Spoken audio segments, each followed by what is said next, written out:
This is Season 1, Episode 10 of our Supernatural RPG campaign, Wayward Sons. It is also going to be the season finale, so if this is the first time joining us, don't worry, hang out. It hasn't been that long. You'll get some goofy stuff throughout, and you can join us next week when we start up Starfinder again. Hopefully, if I can find myself so motivated, I will be doing a very quick YouTube Starfinder recap so you guys can get caught up if anyone's trying to before watching next week. And Supernatural, we will shelve until a later point when we're doing our rotation. We want to get off of Starfinder again for a bit, or I might work it into, I was talking about this earlier with the guys, some possible one-shots down the line as either guest one-shots, like we did that Renaissance Fair episode, or something else. I'm not sure. We'll figure it out. If you guys don't know, my name is Dustin, and I also go by the Arbitrary Nerd. I'll let the crew introduce themselves, and then we'll get on to a quick recap, and then we'll get rolling some dice. We haven't rolled much dice in Supernatural, have we? Not that many. Yeah, all right. Well, go ahead and introduce yourself, Patrick. Hello, I am Patrick. I am most often known for being a mute. Huh. And my curse is that I eat things. Okay, so now you've shamed if there is a mute community, I'm assuming there is, and anyone with body dysmorphic. Great. Thanks, Patrick. Yep. Justin, want to redeem the show? Sure. I'm Justin, and my curse is that I touch people and... Oh, whoa, that was wrong.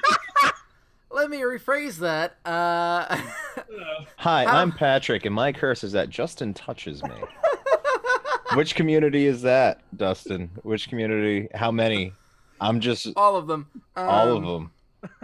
No, I can get visions of people dying, and it's through the eyes of the murderer. So, it's not very good for me. Yeah. So also, touching people is bad for you. Yeah. Also, thanks, Chris, for totally ruining the whole point of what I was talking about before stream, in terms of, like, you know, saying 3, 2, 1, go, and not actually having it record. But he didn't say 3, 2, 1, go. No, but he said, let's jam. At the very beginning. He knew what he was doing. I knew exactly what I was I doing. know. I'll take that expecting and him to cover farting. that. All right. Did you want to fart instead? I can Yes. conjure that up. I can conjure that now. I probably might myself. Please don't. Michael, introduce yourself. All right, I am Michael, and as far as my curse goes, the ghost of Patrick, sorry, Popes, Joseph, the ex-hunter, is haunting me, and he's around all the time. It's bad. All the time. And I'm Chris. My curse is that I feel other people's emotions, all of their emotions, even when They like Patrick. or even when Michael's comes around. Ugh. Gross. Ow. All right. Let's see. Do I have anything else for that? Nope. Looks good. All right. Do you guys have any announcements other than we're doing Starfinder back again next week? Keep an eye out for that. And hopefully we eventually get the podcast episodes of Supernatural up, but at this point it's a myth.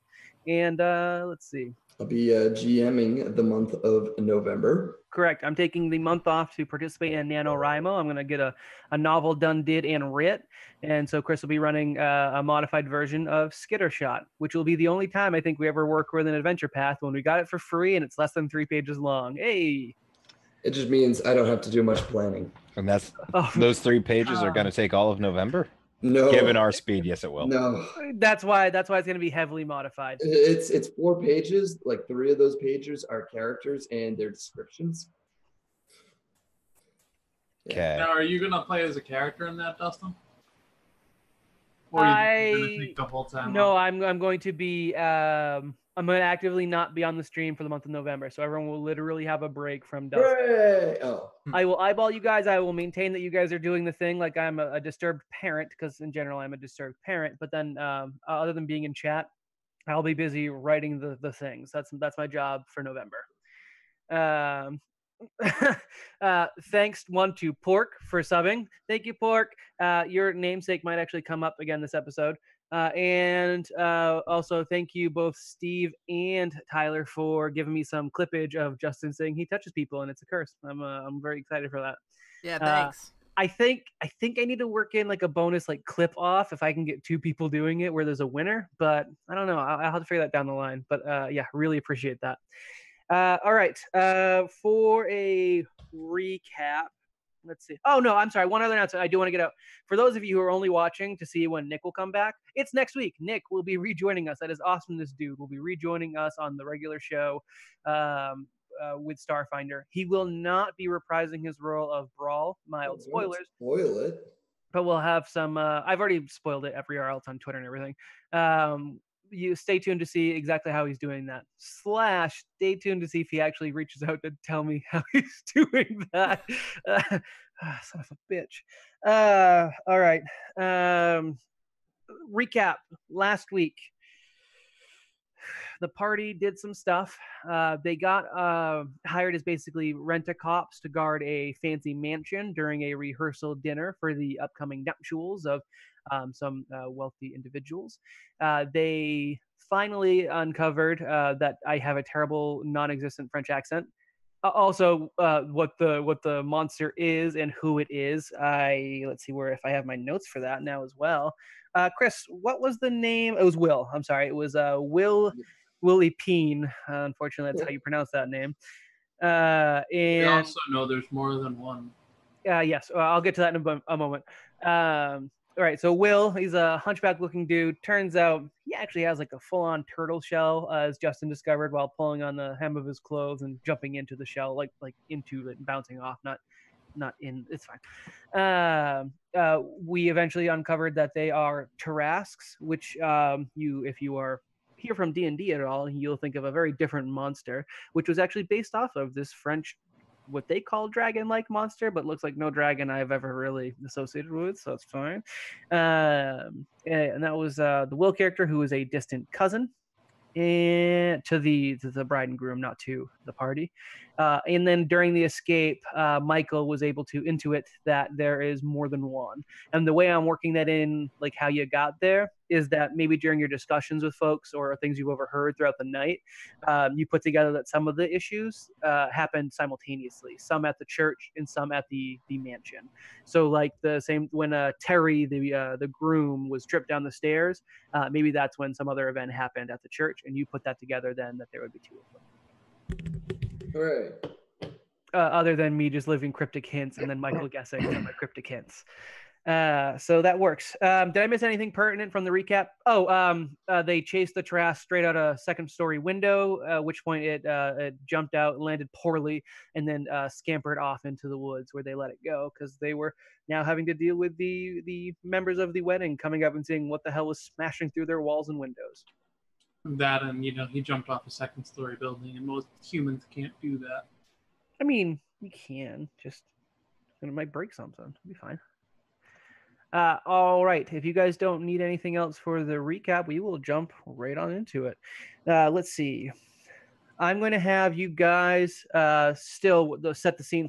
You are in the unused grand ballroom of this mansion you guys have been walking around the perimeter and doing patrols in. You kind of are still looking over the edge of the shattered window when some of the party goers from below, some of the family members, start to file into the ballroom. And did we get this far? I thought we already started talking to them, and we basically described what we saw. Right. Thank you. Yep. We saw a person, and they're the ones on there, and they confirmed that it was definitely Will. You guys knew it was Will. You were leaving it open to debate for them. They also confirmed. All right. So you guys are now standing then with Terry Sr., which is the groom's father, and he was the one that was kind of talking to you guys at the end of last episode. And he says, "You know what? I want you guys down at the church. If this freak," and he looks over at the Bethany side of the families, if this freak is so hell bent on destroying this wedding, that's where he's gonna go next. I'm gonna call our wedding planner. I'm gonna let her know to have someone on the lookout. But you guys want to get on down there? I think we can handle it from here. I've got private security coming in too. To them, like I'll try to get their attention so that nobody else hears. Should we mention there's probably a second? There's a second. Yeah, I don't think anyone else has gotten to your intuitive leap. All right. So while I have them, I'll actually point out to them now. Well, Terry was, allegedly pushed down the stairs, which we're assuming is, something was going on at the church, so I'm imagining there's more than one. You saying this kind of like behind your back to the dudes, or are you saying this to the crowd? Just them three. Okay. Or my intention for it to be just them three. It's fine. Terry Sr. would probably be interacting directly with Patrick, because I think Patrick did most of the talking with Terry Sr. the last time. I think so. I don't remember. I don't remember which one Chris took point on, but I don't think it was Terry Sr. He probably wouldn't actually care for the lowly, Martha. Guy in blue. He'd probably more talk to the detectives. Well, he'd actually probably be addressing it straight up to Chris and Patrick, because they're the memorable ones in the group. So I'll just say that he's kind of doing that while you and Justin are kind of slinking in the back and, whispering in their ears. So that's fine. What do you guys do with the deets that there is a second one? Allegedly. So that's gonna be another one we gotta get like that. That was strong. Should we split the party again? Joseph. Always split the party. Well, we need to find a better way to get rid of them. Joseph chimes in over Michael's shoulder. No one can hear him or see him, but he is like translucent, and he's resting a gnarled, slightly transparent hand on Michael's shoulder. We see Michael go. No, if anything, I'm sounds- probably freaked out because he'd been dissipated all day because of that prior incident. Yeah, your adrenaline at chasing the thing was enough to bring him back into the fray. And he says, 1, dick move cutting me with that knife, like for real. And 2, you don't know that it's two of the same thing. I'm just saying, don't let your little squirrely friend over there get ahead of himself.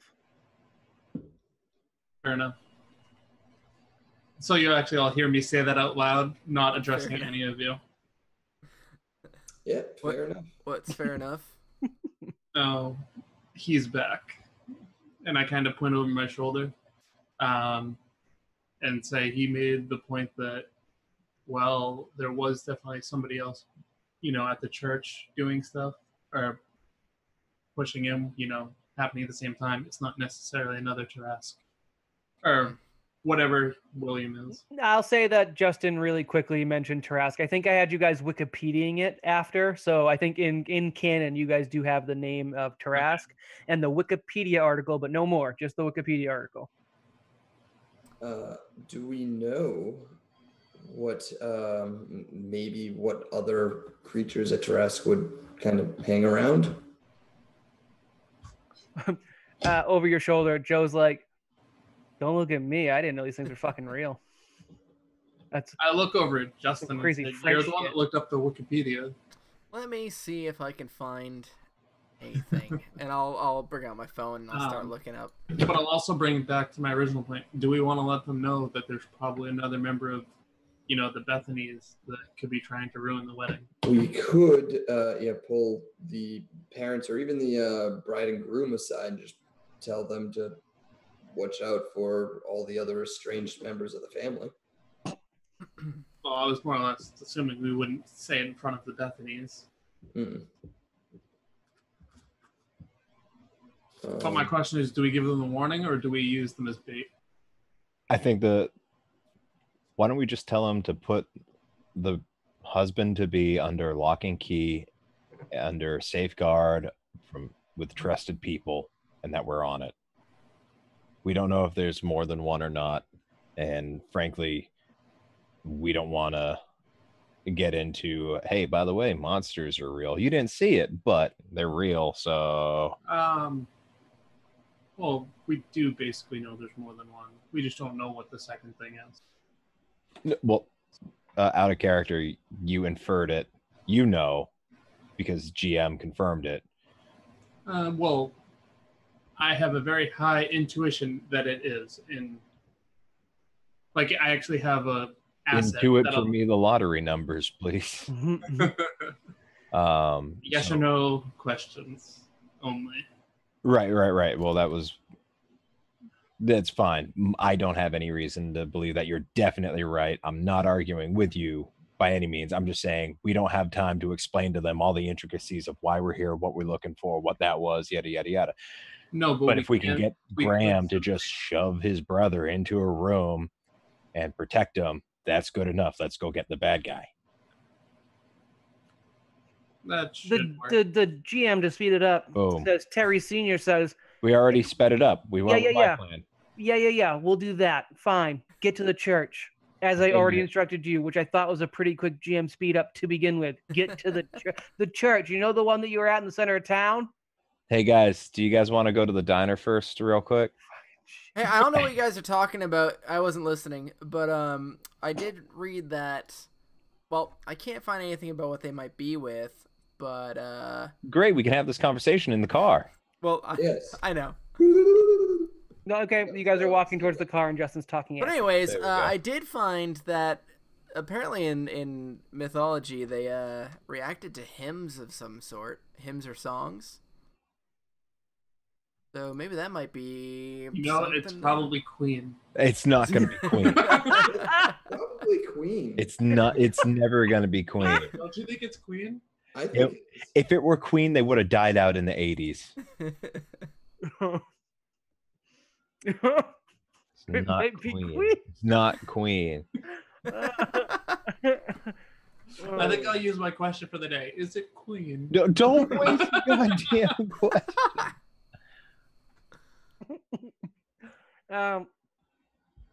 On the way to the church, you guys have any other discussions you want to have before you arrive at the scene of possible crime?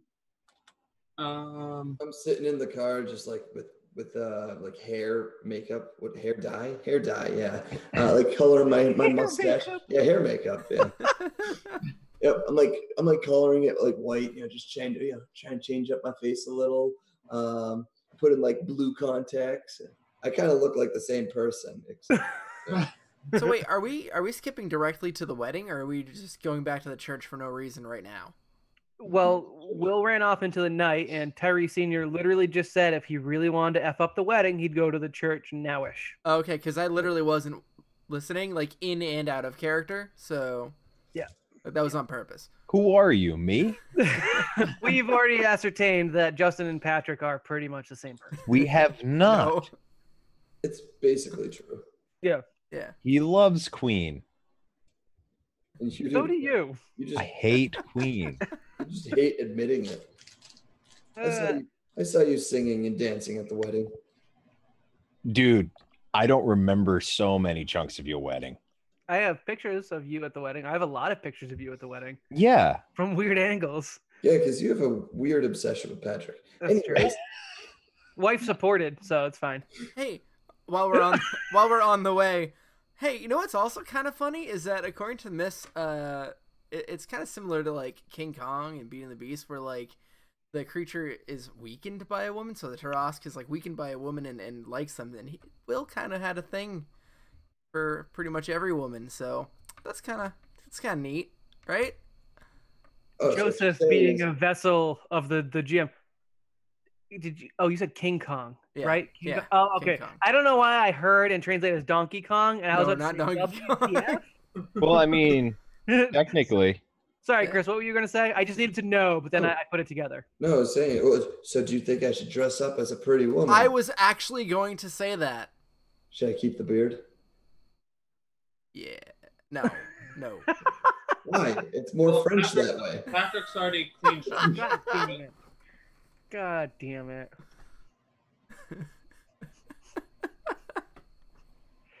Is someone getting into drag in the car? Is that what's happening? Sure. I'm gonna go find a dress. But Chris was one of the. Never mind. He's the only one with the hair. That's true. He's also technically he was trying to disguise himself because the wedding planner. I bet he comes back in a real dress. Oh God! Wait, did he just physically leave? He did. Yes. Oh, He's coming back with a real dress. I can almost guarantee it. Now, This would be now as treat a for, GM vessel, Joseph over Michael's shoulder to only Michael, but trying to address everyone else is, you guys just using Wikipedia as like, that's it, your baseline? Man, you guys are gonna die. Well, hey, all your books are back with my You computer. can't hear this, remember? Michael is saving you from having Oh, to hear that's it. true. That's true. Unless Michael discloses, you guys hear nothing. Which is So, no, my question to him is, well, if you have books on stuff that's relevant, let's be honest, his books have not helped once. I would love to be in the car with Michael having an argument with a voice that I can't hear. Just like, well, of course not. No. Yes, I read the.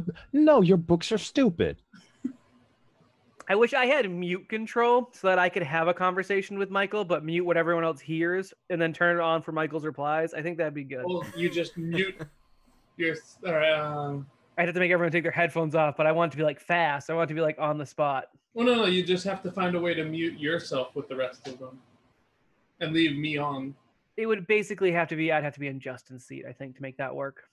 And even then, I don't know the how it would. We're just buying time till Chris gets his fucking I'm clothes still on. listening.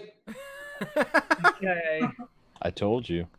I was Okay. gonna say this is gonna be a treat for our audio people. I'm So worried. does Joseph respond when I say his books are crap? Joseph's response is, yeah, well, yeah, How long were you a hunter? like 20 years. But And notice you that have I'm books that don't help.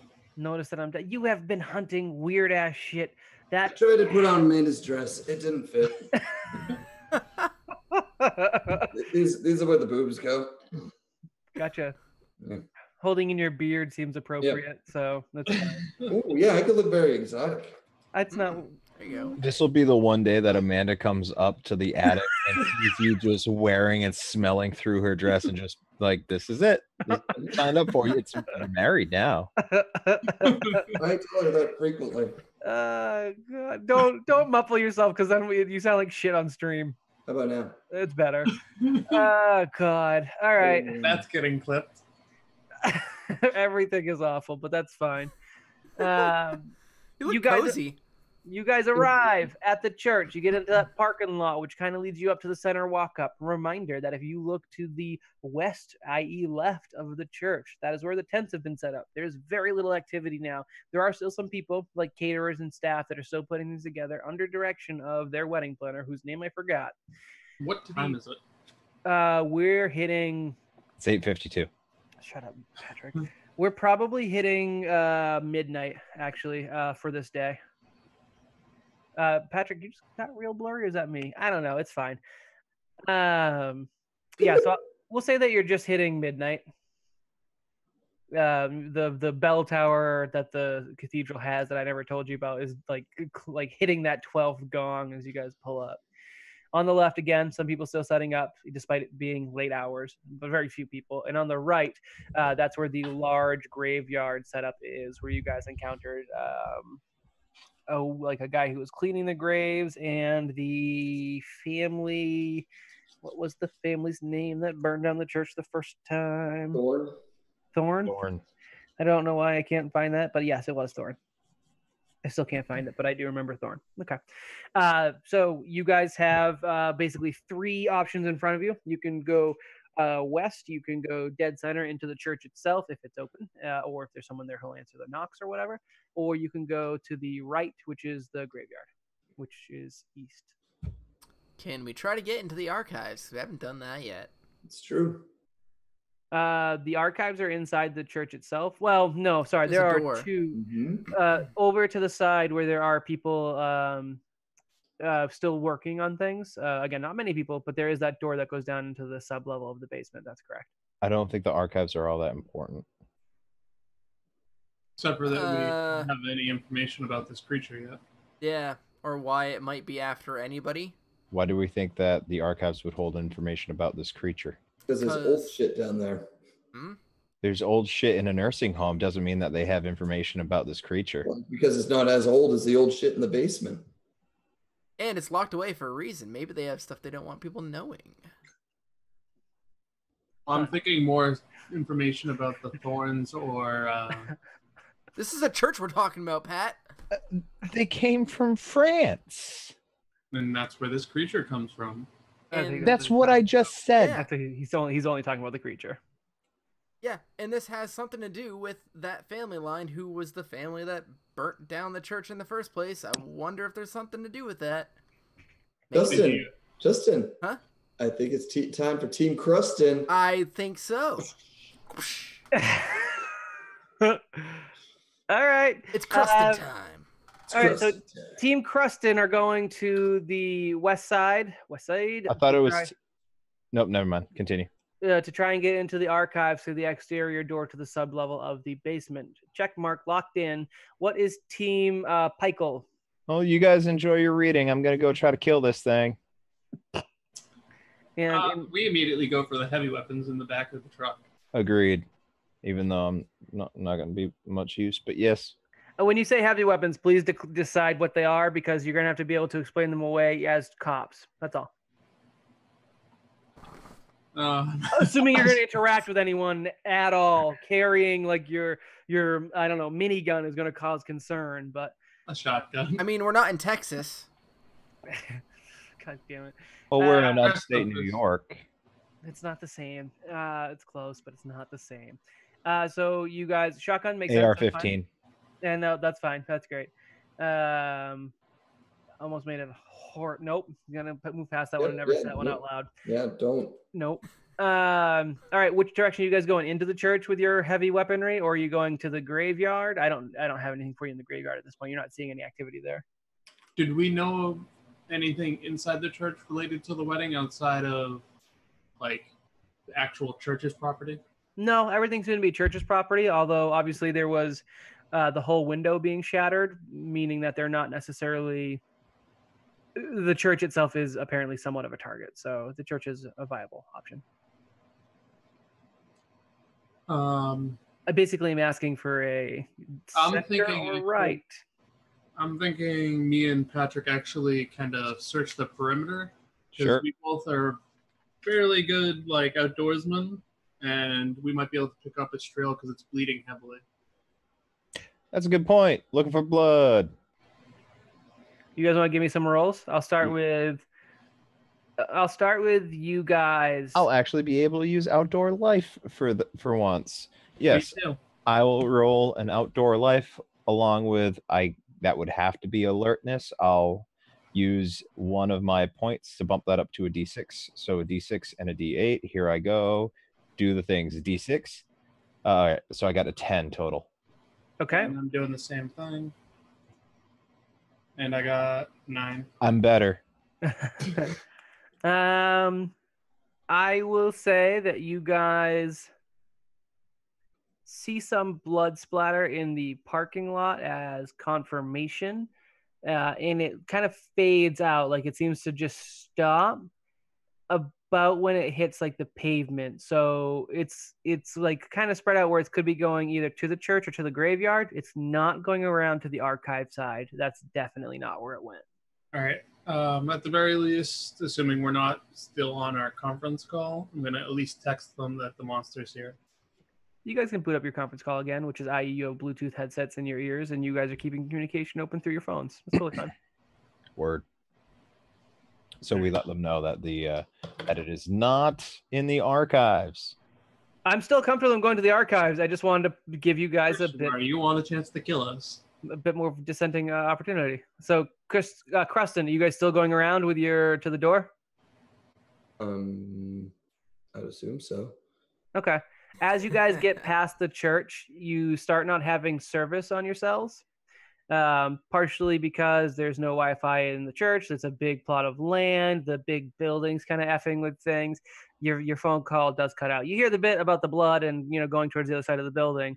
But by the time you get to the door and you're into that like little basement alcove thing, you're it's like just static in your ear. So you guys take off the headsets or listen to it because that's your fetish. I'm not going to judge.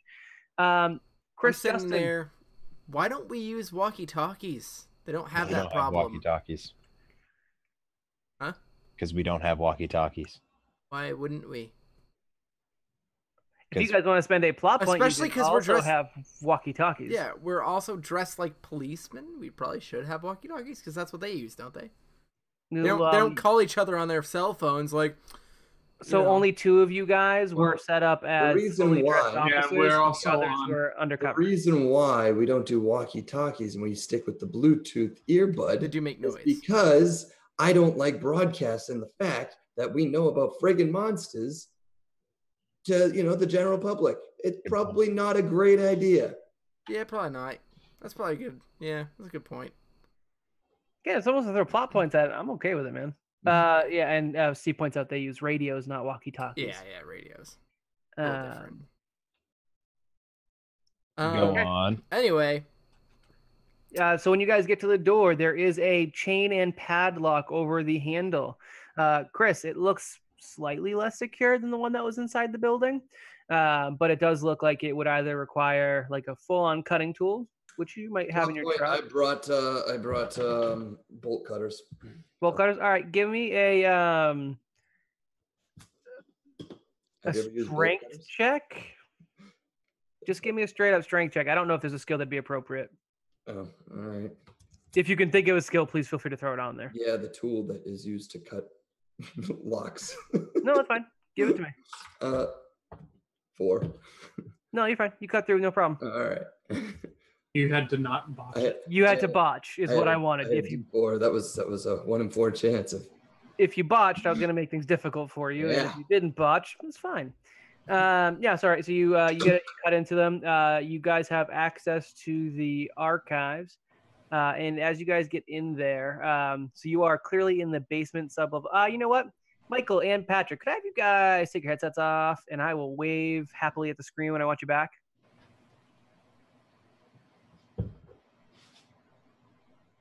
There is literally no reason for me to have them take their headsets off. I just don't want Patrick involved anymore.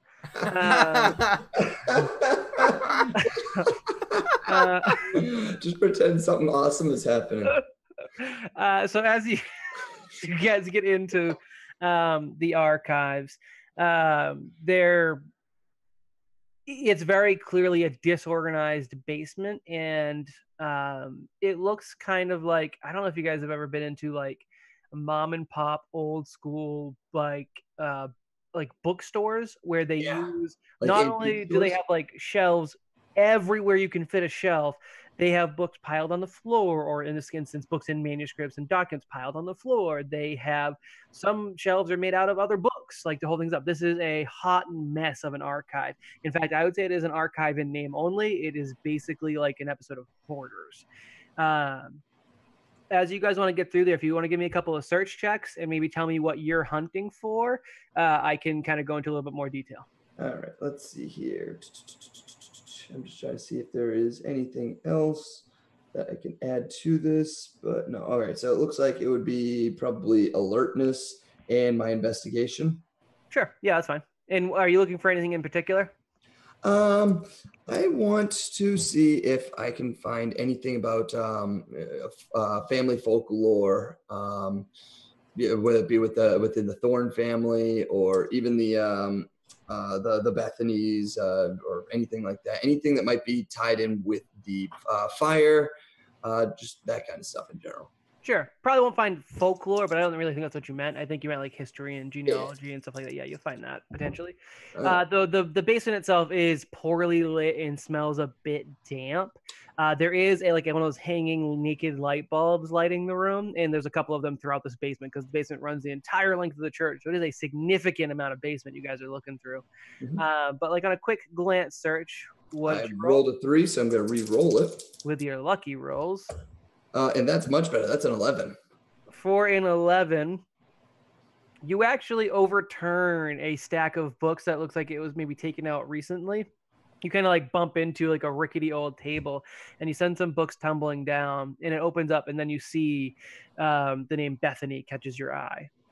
While you're looking at that, Justin, are you looking for anything, or are you? Yeah, just... sure. I was gonna look for anything that looked like it may be like off limits, like don't touch this book sort of thing. Okay. So I was gonna go with just alertness and perception because I don't really have anything else for that. I have something else. I'll give it for you. That's fine. Yeah, roll it. Okay, so an 8 and a 6 is what I got. Let's see.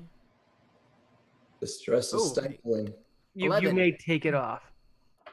All right. An 11? Yep. That's good. Are you guys now when you're down here? guns out or keeping it low key? And what weapons did you guys bring with you? Let's see. I have I have a 9mm, a hand cannon. They are tucked away in my dress. I do not have them out in the open. Okay. But I do have them on me. I would probably just add a just handgun, probably 9mm. Okay. Steve wants to go on the official record to point out that he confirmed that walkie-talkies is just another word for two-way radio. I wasn't going to correct him. He didn't want to be on the internet forever as incorrect. I'm sorry, Justin. Could you repeat your weapons for me? I would have just had a 9mm. Okay, and as you're going through this, you don't have the obvious signs of anyone down here, but are you guys staying like weapons out alert or just alert? Alert. Yeah, alert. But no weapons out. No weapons out. No. Okay. Yeah.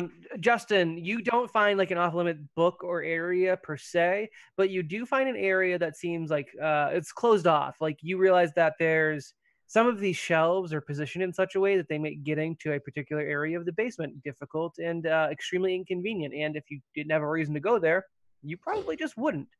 And you're kind of like pulling things away, like moving a bookshelf out of the way, like struggling to pull it, and they move and you're able to get back there. So as Chris is reading, you are uncovering what appears to be like a cot, like a mattress with a table with a lamp and an old beat up lazy boy reclining chair, moth eaten and everything, like almost as someone has been living down in the archives. And back to Chris reading this book on Bethany's. So this book you found actually is it is the original religious tale of, oh God, let me open up Wikipedia now. Hold on. So the tale of Saint Martha, more specifically, Saint Martha of Bethany, Bethany being the town that she was from. Also, just some other personage that gets tucked in there. There is Saint Mary of Bethany, which we've talked about it a little bit, but you guys had encountered a statue of Mary, and depending on your religion, sometimes Mary of Bethany and Mary Magdalene and another woman in religious scripts are kind of all fused into one and considered the same, but in others, they are completely separate entities. So just so you work with that. But this particular story is about Martha, not Mary. I just wanted to do the tie-in for the statue you guys had encountered that was defaced.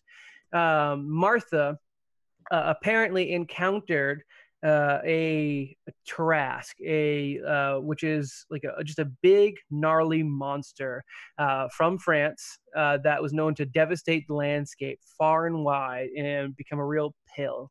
It was a sort of dragon with a lion's head in folklore, a lion's head, 6 short legs like a bear's, an ox-like body covered with a turtle shell, and a scaly tail that ended in a scorpion's sting. And there are some other legends telling where you could find them specifically and things like that.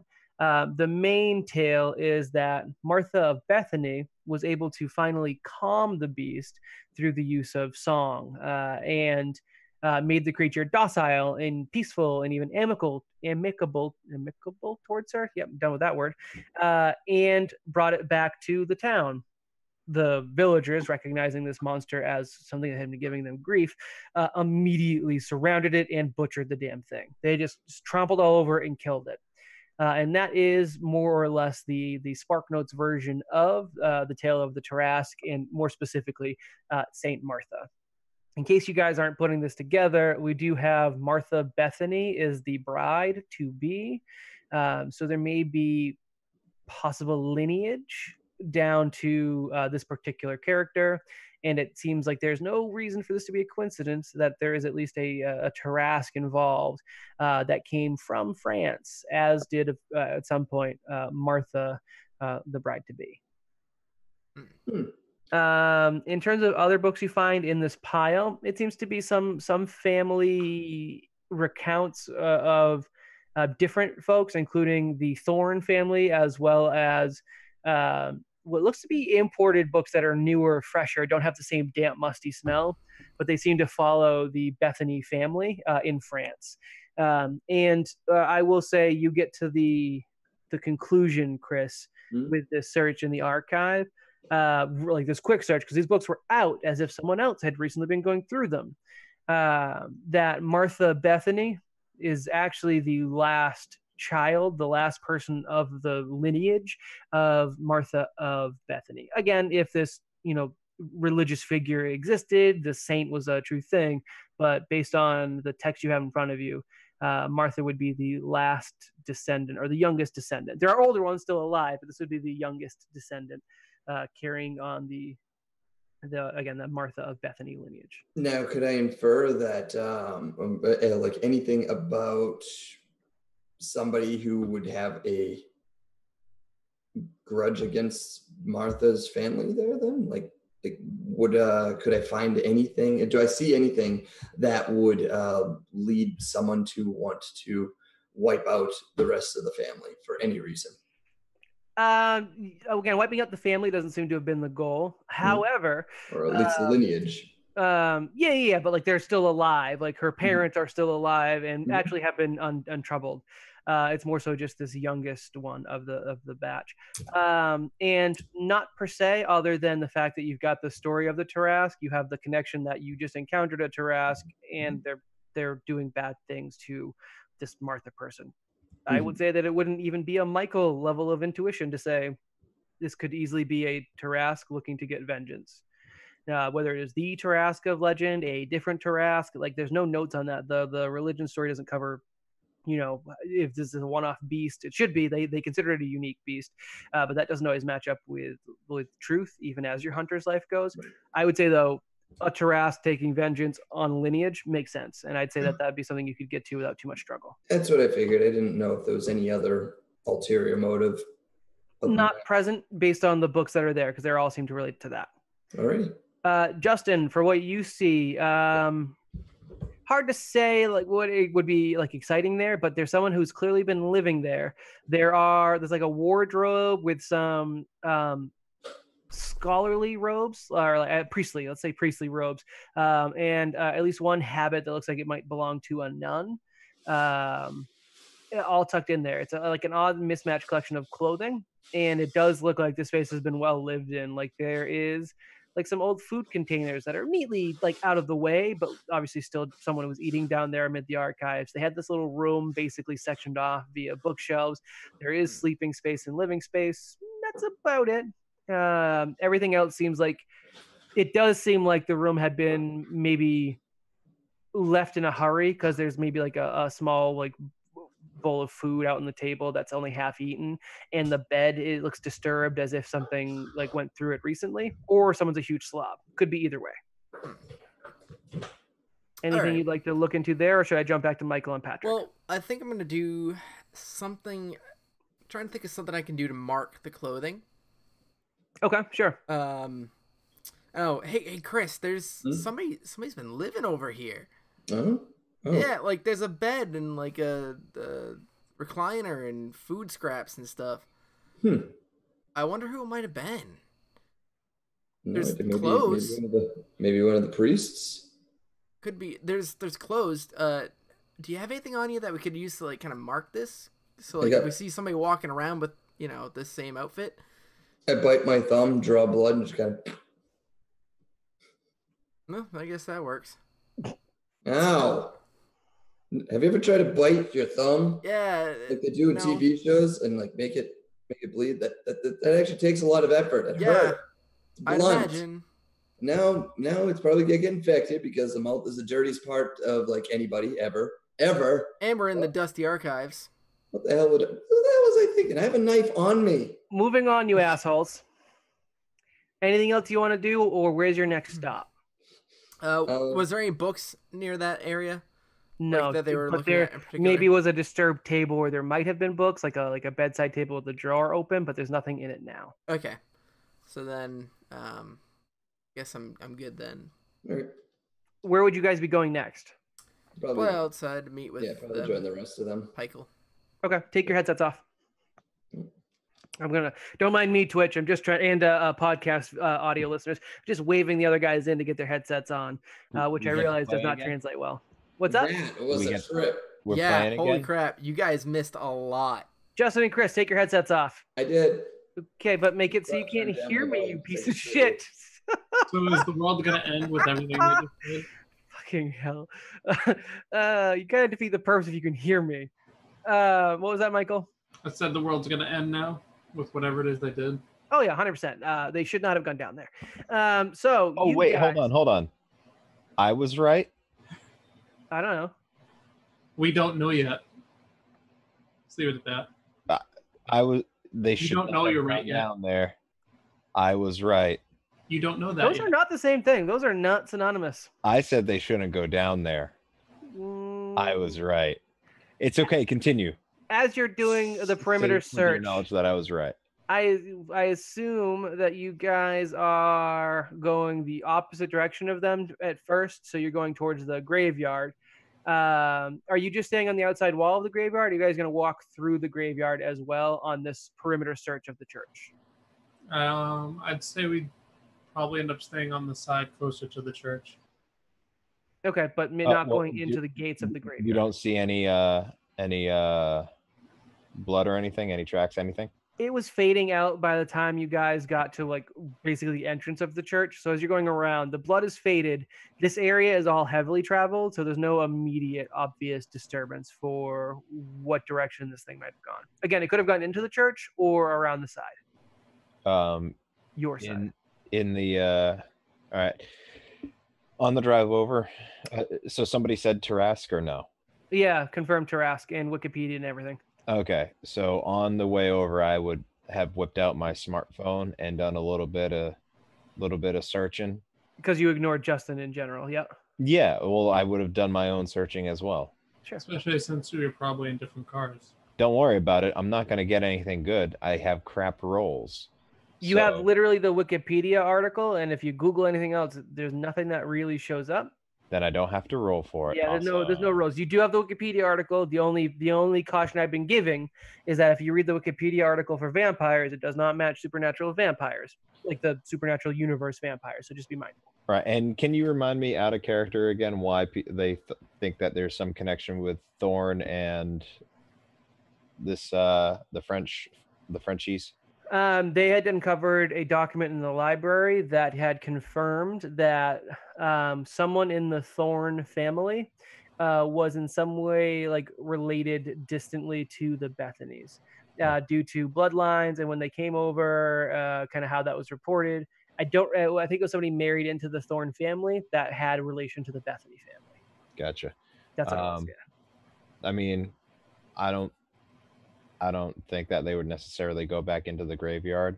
How big is the graveyard? Massive. Acres. Is there a tall point which we could see? Yeah, sure. Then I would say I would point out the tall point in the graveyard and say we might be able to get a better look up there. How well lit is the graveyard? Not at all. Like moonlight specifically. Full moon, no moon. I am going to roll a d4 because I don't know how moons work. I guess we could Google it because I You don't know how moons work. I don't know how it would be like on that day at that time. If it would be new moon, full moon. Yes, no? Oh, okay. We could look it up because I did give you the date of the thing, and the lunar cycle is. I don't care that much about it. I don't know. I'm gonna roll, and a 4 is all the light you need, and a 1 is that shit's new. It is a medium light. I got a 2, so it's like you got a half moon going there, guys. So you can see by some moonlight, yeah. Full on half chub. All right. Think that's an okay idea? Sure, but whatever we do, we probably should not split up because no, I'm with you. The thing was crashing through walls. I'm with you. On your way to this high point in the graveyard, you pass the Thorn family crypt or mausoleum that you guys had encountered, where you found the defaced statue of Mary. And this time, it looks like the area has been further disturbed. More to the point, the sealed door of the crypt has been smashed in and lays in shambles outside of the crypt. Crap. Do I notice that we're no longer in communication with the guys? No, but if you try to mention something to them, you don't get a response. Okay, well, I would say that. check it out. Yep. Guns at the ready. Obvious. Okay, so we got a shotgun and an AR-15 going in. The crypt itself, from the exterior, is pretty decent. It looks like it's supposed to be like a crypt for a well-to-do family. So the door itself is tiny. Do the doors open in or out? Well, the doors don't open anywhere anymore at all because they are shattered. The stone is shattered all over the place, and they do not open or close. It's just jumbles of stone. Okay, that's fine. I was just making sure we weren't going to walk into a door and just have a door come flying at us. Yeah, no, not that way. Anyways, as you guys are approaching the door will only fit, and it has like a small hallway before you get into the rest of the mausoleum. It is going to be single file to get into the building. You first, buddy. Yes, fine. All right, and as you get in, you're so big and strong. You guys, I'm so small and weak. yes. Okay, right. You guys get into a building, and it is, I'm going to say it's about... Assumption, how like acoustic would this building be? Like, is this going to be like that cave where if I shoot a shotgun, it's going to be disorienting as hell? Probably not. It's not quite as tight quarters as that. I'd say the building is probably, let's see, if that's a person, it's probably about 30 feet long and 20 feet wide. It's a pretty large mausoleum, again, to a very affluent family. One of the families, in fact, that almost fully funded, or I guess majorly funded, I should say, the new church, the church that was built in its place. The cathedral. The cathedral, yes, thank you. There are only, however, when you get in there, it is obviously dark, not lit. I'm assuming you guys bust out flashlights and have them, surveying the area.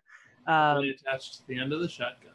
That's fine. And what you guys can depict from where you are, midway on both the left and the right of this mausoleum, there are two coffins, like ornate, like stone coffin areas.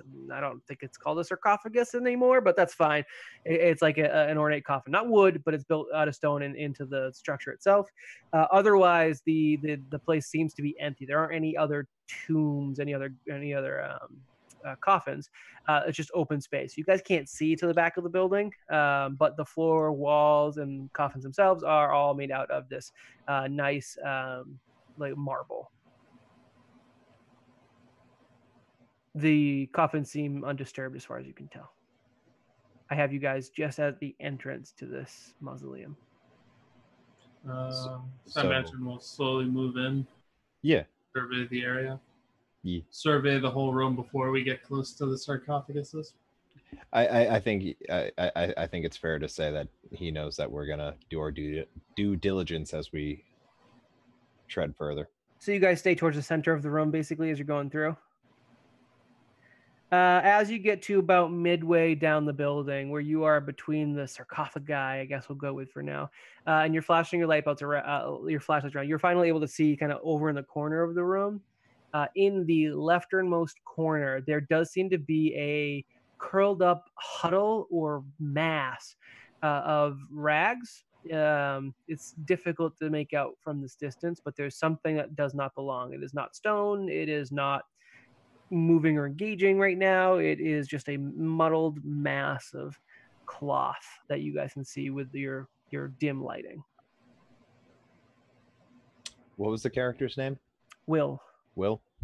Willie Peen. Yeah. Yep. I try to focus on it and shout, "Will!" in my best Dean voice.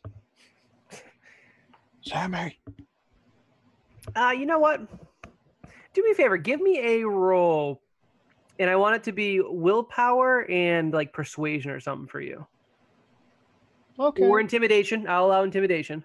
I'll do persuasion. I'm rolling D8 and D10. D8 and D10. Okay. Now this is whether or not it comes trying to kill us immediately. Got an 11. Got an 11. All right. Hold on. Let me see if I can do anything against that.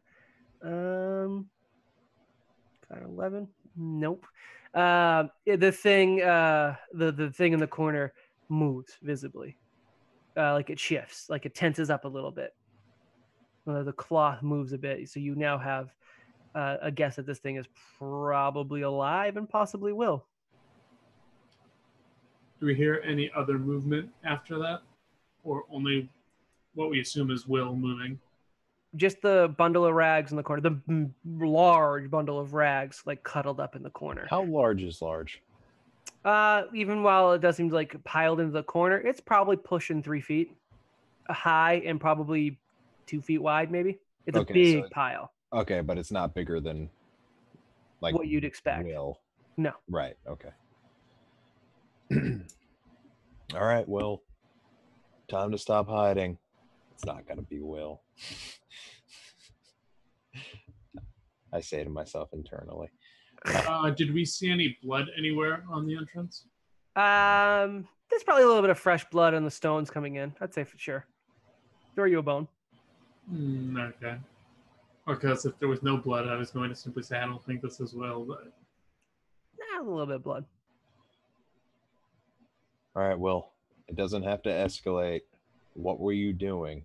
Why were you attacking Terry? Not facing you guys. You can hear muffled voice from the rags. Nothing moving or turning. You hear, it's a family thing. I don't really think you need to get involved.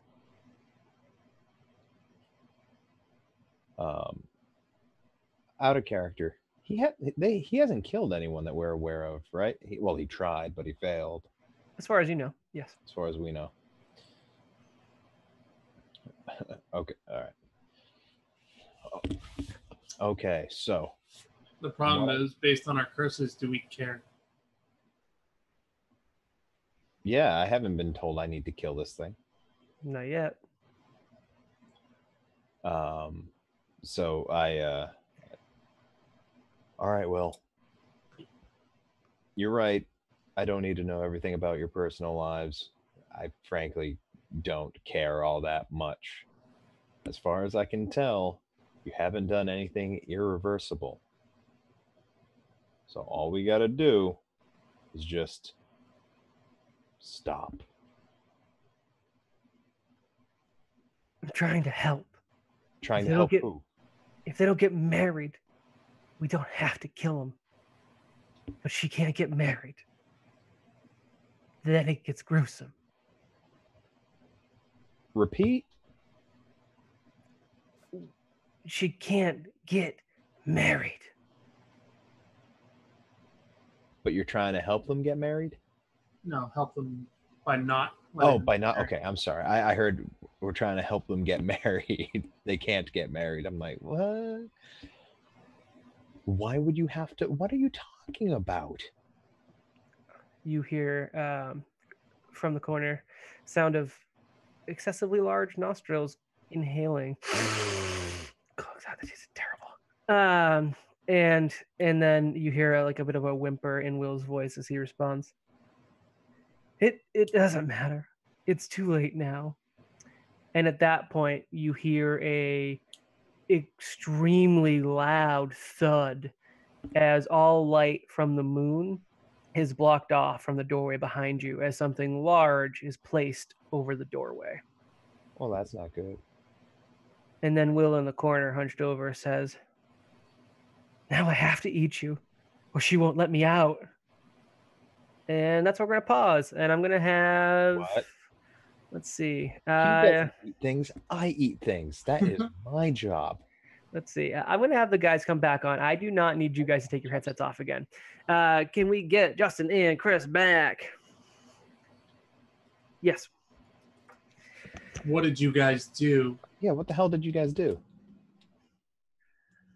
I'm going to have everyone's headsets on for now. That's fine. I've paused Patrick and Michael at a point in time that I'm going to say mirrors. You guys getting through your research that you guys just did. We were way more efficient with our time. Yeah, well, I say you guys had travel, and they really did not. So as you guys are wrapping up down in the archives, you guys said you were heading out to the graveyard, right? Mm-hmm. Or just heading out, joining up with the other guys. Yeah, if we can get in contact with them, as we come out to see where they are and what they might have found. Okay, and you guys go out the same way you came in? Mm-hmm. Yeah. Okay. And as you Make sure come to on lock around... it back. Oh. What happened? I said make sure to lock it back. Oh, never mind. You guys get out. You try and rejoin the call. However, no one's picking up at the time you guys are attempting to call Michael or Patrick. Neither are responding to their phone. Typical Patrick. You guys head into the church or around the side of the church? Because they told you they were doing a search. They didn't identify where they were going per se. You lost contact before they 100% confirmed if they were going in or around. Around the church, because I want to stay away from the inside. Yeah, Okay. I like that idea. All right, so you make your guys' way around. You get to the front. You see the blood splatter that they had talked about. It was little droplets of blood that kind of faded away, like as if the creature stopped bleeding profusely. And it was either leading towards the front of the church, as in into the church itself, or around towards the graveyard. Well, off to the graveyard we go then. Okay. And now you've got an option in terms of direction. You can go into the graveyard proper, which is like a fenced off area, or you can skirt in between the fence and the church itself, which is like a path down behind the church, basically. I think the latter. All right. So going in between the walls of the church and the graveyard, like the big fence that kind of separates the dead from the living. You guys are going through, and can I have you give me whatever search checks you guys feel are best? I'd like something perception based if possible. Okay. How about perception? That's fine. Yep, sight-based perception. Shazam. Do you guys have any other not sight-based perception? Does anyone have auditory or smell or? I mean, I have investigation through perception, but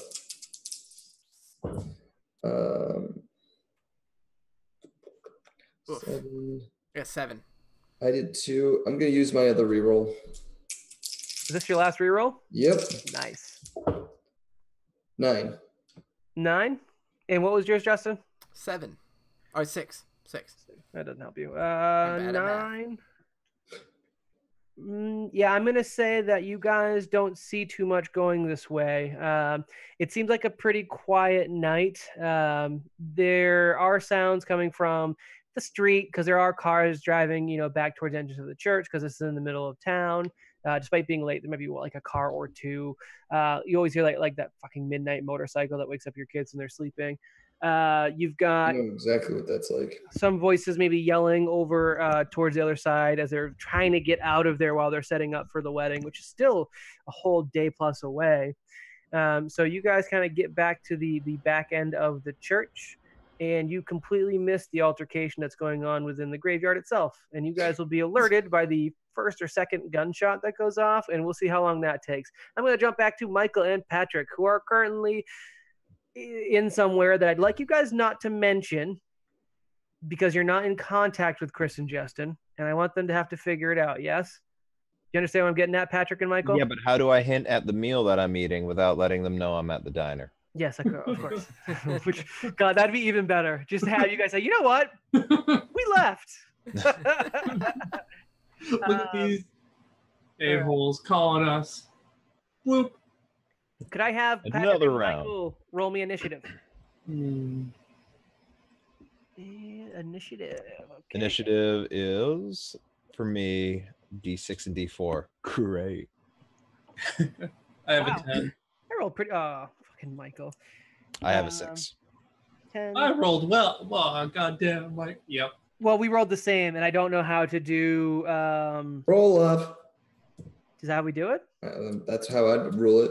All right, let's roll again between Michael and myself. The same dice you rolled, and we'll see who rolls better. I got 9. 7.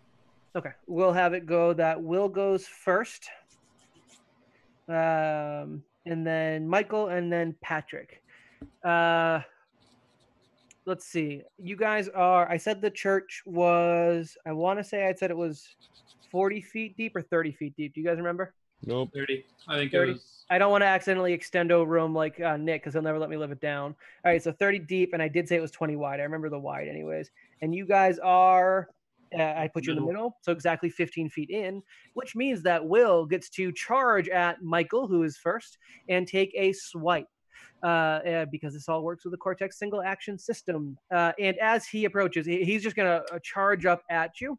And you see him now for the first time approaching you. And this is a big, meaty dude. Had you seen him on the street, he would have drawn looks. Again, you know that his hunch isn't quite Quasimodo as much as it is freaking Ninja Turtle. His face, he looks, it's kind of wide, kind of going almost fading into his neck, which you would take for like corpulence or excessive eating. But as you kind of look, you kind of see some characteristics that are almost animalistic, and because you're kind of seeing it in like this light from your shotgun kind of wavering. It's very, very aggressive looking, animalistic, big dude barreling down on you. Legs look almost more like tree stumps than normal human legs. What I'm trying to say is he's thick, and as he comes barreling down at you, you see that one of his excessively large, almost trash can sized hands with gnarled claws at the end comes swiping down at you, and he's just going to attempt to eviscerate you as quickly as possible. Who's you? Michael. Patrick, you are cowering behind Michael per usual. Sounds about right. When you were talking, you were leaning over Michael's shoulder. Now, for combat, because you are aware of combat is happening, you get your straight up agility dice. If you want to act defensively this turn, which is to say this is your turn, or rather your action for the turn, you can then throw in a defensive measure, which I would say is however we want to describe it. You can try and dodge out of the way, you can try and block, and that'll change what die you roll. Or you can, again, just work with your agility, and that will let you get an attack this round as well. I would probably fight defensively against something, twice my side and barreling towards me. And as I do have that stupid little thing where I don't like letting my friends get hurt, even though it is Patrick, I'd end up standing my ground. So what are you going to do? So I'm going to use brawling to kind of shield myself, I guess, as much as possible. Brawling the skill? Yeah. Any skill you utilize right now would be part of your action. So if you are not taking action, you are. So you're doing brawling. Okay, that's fine. Then its attack, it's going to be strength, which is. And I imagine I would use duty as a negative. Defending your friend? It's more or less why I'm not dodging. Oh, okay. Yeah, throw your negative on there and yeah, buddy. Give him a plot point. Get a plot point.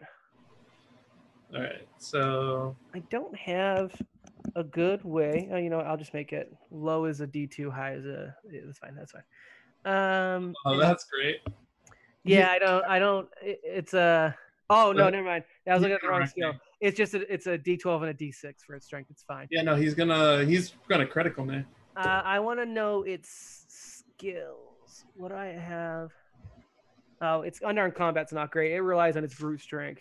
All right, so I got some dice coming at you. What did you roll? After the negative, it's a 4. Oh god. Yeah. I rolled a max on the asset or the the complication. I got 9 points over your roll. I got a 4 on the die, one of my die, and the other 2 equal up to 9. So that is going to be a critical effect. It's just using claws, so I think the critical effect I'm going to apply is bleeding, which is like it just guts you and like it's deep in there. So what happens is it rushes at you and it brings this big meaty hand down in a swipe. And using brawling, trying to get like between it and Patrick, you kind of throw your whole body into it, not wanting to damage your shotgun or anything. You throw your whole body into it to try and block, and it like gashes deeply in and around your wrist, so much so that it almost partially severs an artery, and blood begins to spurt like onto your face from your own arm as this giant clawed fist is slicing into you. You will take 9 points of damage. Now I don't think this is any particular. It's just a claw. So I think it technically gets divided into half of it goes to stun and half of it goes to wounds. If Justin, so when it's an odd number, I believe the higher number goes to stun. Yes, that's correct. That's why I have 2 stun and 1 wound. Could you guys confirm the statue thing? What was that? Did I ever heal from the statue thing? What statue thing? Oh, No, you did not. Same day, isn't it? Yeah, same Oh, yeah, it day. is, isn't You guys it? haven't done anything restful at all, so no, Leave it to us to take a month to go through a day. that's fine. So you guys, let's see, for that, if Chris and Justin just want to double check, because I don't think the clause would need to be just wounds. I don't think that's how it's going to work. So what it would be is 9. So you'll be taking 5 to stun, 4 to wound. And if you guys want to go and confirm on that end. Also, if there is any critical effects in the book, especially for bleeding, let me know. I'm mostly just going to say that it's going to be a persistent D2 of damage every round of combat as your artery slowly leaks out your lifeblood. And it can go to stun or whatever. It'll be split as well. What's the? Yeah, it says basic damage is divided in 2 with half applied to stun, the other half as wound, rounded in favor of stunned. That's all. Okay. And when do you pass out? Does his clause consider him armed, because it says most unarmed combat deals only stun damage? No, the claws will be armed. Okay. Like they're literally cutting his skin. So stunning doesn't make sense at that point. Yeah, unconscious. Is it when stun meets wounds? I will. Or do they have to fill up? One of them has to fill up. I don't remember. I'll look it up. Well, I imagine like I have 12 hit points. I imagine if both were 6, I'd be unconscious. I think is the rule. If that's it, then I'm very close to unconscious. then you're not doing. There great. are wound damage penalties. So when a character has accumulated half of his life point total rounded down in wounds, he suffers a -2 attribute step to all actions. It doesn't go away until you recover or are treated thoroughly enough to stop the pain. Okay, but that doesn't sound like it necessarily means you're unconscious when it meets your. It sounds like stun and wound might work differently. Let's double check that, because that is going to be important in terms of next turn. I'll let it work through. If you guys can read up on that, I'll move through. Next up, it would be Michael's turn, but he's fighting defensively. The only thing you'd be able to do, Michael, right now that I'd give you is you'd be able to maybe like walk away from it a bit. You'd get like 15 feet of movement if you wanted. Oh yeah, no, I want away. Okay, so you're like, as like the force of it gashing into your arm, you're gonna like use it to spin around and kind of take a couple steps back, so that now you're off to the side of the combat, the melee, not very far, and then it's Patrick. Maybe again, if we're using D&D terms, maybe about a 5-foot gap between Patrick and this monster, and it's Patrick's turn. So do you remember how shooty McShoots work? I know that you have a skill probably for the gun use, and that you would roll. Let's see. I know we did it before. I just frankly don't remember. So I think what it is. Agility would be the gun. Yeah, so agility plus the gun, and if it hits, I believe you roll another dice on top of it because it is a weapon. That's what basically the comment was saying. If there is a weapon involved, you add another dice. I will look into what that dice is. Oh, then I potentially could have killed it already, because I never added an extra dice for my weapon. Yeah, I don't. We were also not sure how that was working. That's fine. We're gonna worry about this combat, not last week's. That might only be guns, though. And by the way, passing out is if any damage, regardless of type, is greater than your life points, you fall unconscious, or you have a chance to fall unconscious. Oh, okay, cool. So, Justin, you stay up on the dying rules because I think that's going to be important. And Chris, you figure out how damage works. Sure. I know the difference damage works. And right now, Patrick, so if you have a skill in the particular firearm, I have guns. Yeah. Okay, so guns and plus your agility, and that'll be your attack. This thing does not get a defensive roll other than its agility, which is not good because 9.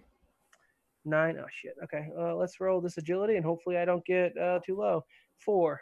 So not 7. So that's good. So you do 5 points of damage basic with this gun. As you so what you do is you pull out your you pull up your AR-15 and you just unleash it. Rat-a-tat-tat.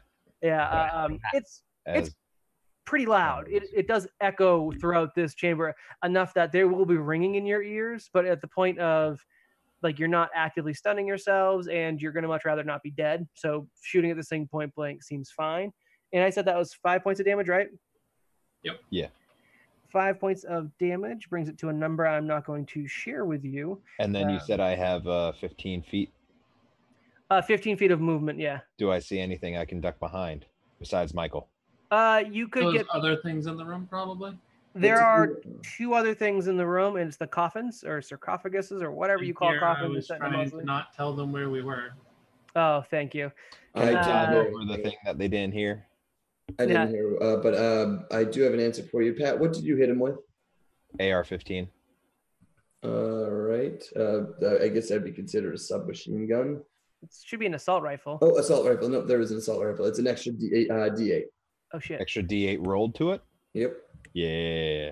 Oh, shit. All right, hold on a minute. One. Daddy, Could you do me a favor? Roll less than 4. 7. Oh, thank God. Okay. Well, that still puts the number at, or is that just bonus damage, not bonus to the critical chance thing? I'm pretty sure it's just damage at that Yeah, point. it's just damage. Does a knife add any extra? A knife. Oh, wait. Oh, okay. I got you. I understand. D2. D2? So I would hit it with an extra D2 the other round. I'm not going to give it to you, but yes, I good to don't- know for future. I'm curious if those 2 D2s could have killed it then. Looking at what I'm looking at now, not killed it, but could have made Patrick kill it. All right, so are you going to move 15 feet to get around one of the sarcophagi?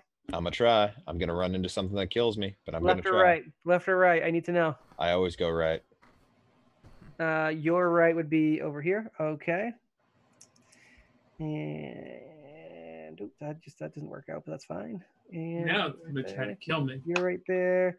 And I don't have you, Michael, quite behind anything. You more just took a couple steps back and around Patrick because the space isn't like super tight right here. I don't think I would have gotten very far after that attack. Now it's up and it sees that. Let's see. Oh, and I also shout out for the dumbasses. Not that the guns wouldn't be enough, but out of habit. Chris, Justin, get the fuck out. Chris and Justin, could I get you guys to give me another perception check? And I'll just see how that works out. I'd say that it's probably average difficulty for you guys to hear the AR go off. And Hold on. My ears jammed. wait, did you botch? Oh yeah, Yeah. he botched. Oh yeah. I don't know how you can possibly botch Every D12, I always roll ones. I don't know why. I got an 8. All right, so as Justin's walking along, searching around, a couple of mosquitoes buzz by his ears, 2 of them, no less, and like they're like right, and he goes wham, and he boxes his own goddamn ears so much so that he's worried he may have ruptured an eardrum, and he will no longer be making auditory checks that I need from him anymore for this evening. Holy shit, Justin. Yeah. Well, he's a little on edge, man. Like you're hunting giraffes. Calm down. Yeah. Okay. So he's What? And Chris, you do hear what sounds like a muffled pop, pop, pop from the center of the graveyard. I grab Justin by the hand and I book it. Wait, where are we going? It's going to take you guys another round to get there. Right. So I'm going to start with Will. Will kind of like slashed Michael and kind of let him spin off to the side, got a stomach full of lead for his trouble, and decides to use his rage to then continue his charge at Patrick, kind of like push off of Michael. But I am a hidden. And he's bringing, you're not hidden. It's the very small area. And you shot him. I hid. Okay, well, he's going to uppercut you in the hide. He gets a D2 complication, being that there is a stone thing partially blocking your sensitive organs that he wants to rip out from beneath your rib cage. So his attack roll will be mildly obstructed, and I believe we decided that was these dice. And I'll do this will be the subtraction or the complication. It is not complicating. Oh no, sorry, that's the most complicated. So it is -2. Which will turn this into 2. 5, 6. That's 7 that I'm rolling at you. I should have told you that before you made your roll, but it's 7 points of potential damage as the claw is going to uppercut you. Okay. Are you fighting defensively is what I should have asked before No. I told you. So you're just using your agility to try and get away from it. Yes. Okay. And it's just a straight single Okay. agility die. Hold on a minute. Did you botch it? No, I rolled a 2. I've got 5 points. 5 plot points. You said he rolled a what? So it was, this is subtracting 2, so it's 1, 2, 5, 7 total. Wouldn't be a crit. Does ties equal 0? I want to Tie would equal 0, yes. Can I remind you a little bit about wounds and stuff really quick? Please. Because you do recover stun. So if you have any stun on you, you do recover at a rate of 1 per hour as long as you're not doing anything highly active. I did not know that. Patrick, you have no stun damage. Yay. Thanks to Justin. Or Cool. 2 hours per light activity. You guys had hours of just patrolling the... No, you guys are totally fine. Yep. Okay, and we feign at what, 12 you said? Well, it's Combined? whatever your particular life point is. What's my life point? I don't know. I don't remember. And 18, also you yeah. had bleeding correct. It is a D2 of damage whenever you do something strenuous. Okay. Literally off the top of and my head, I then guess. If that's the case, Your then life points would be vitality and willpower. As like a addition, like not a roll. I take the damage since it's not critical. I just take it. Okay, so it's 5 going through, is that what you said? Yep. Okay, so 5 points of damage going through, 3 Oh. of which turn into stun, 2 of which are wounds. Okay. It is now Wait, Michael. It technically how has many its into back to stun? you. 3 into stun, 2 into wounds.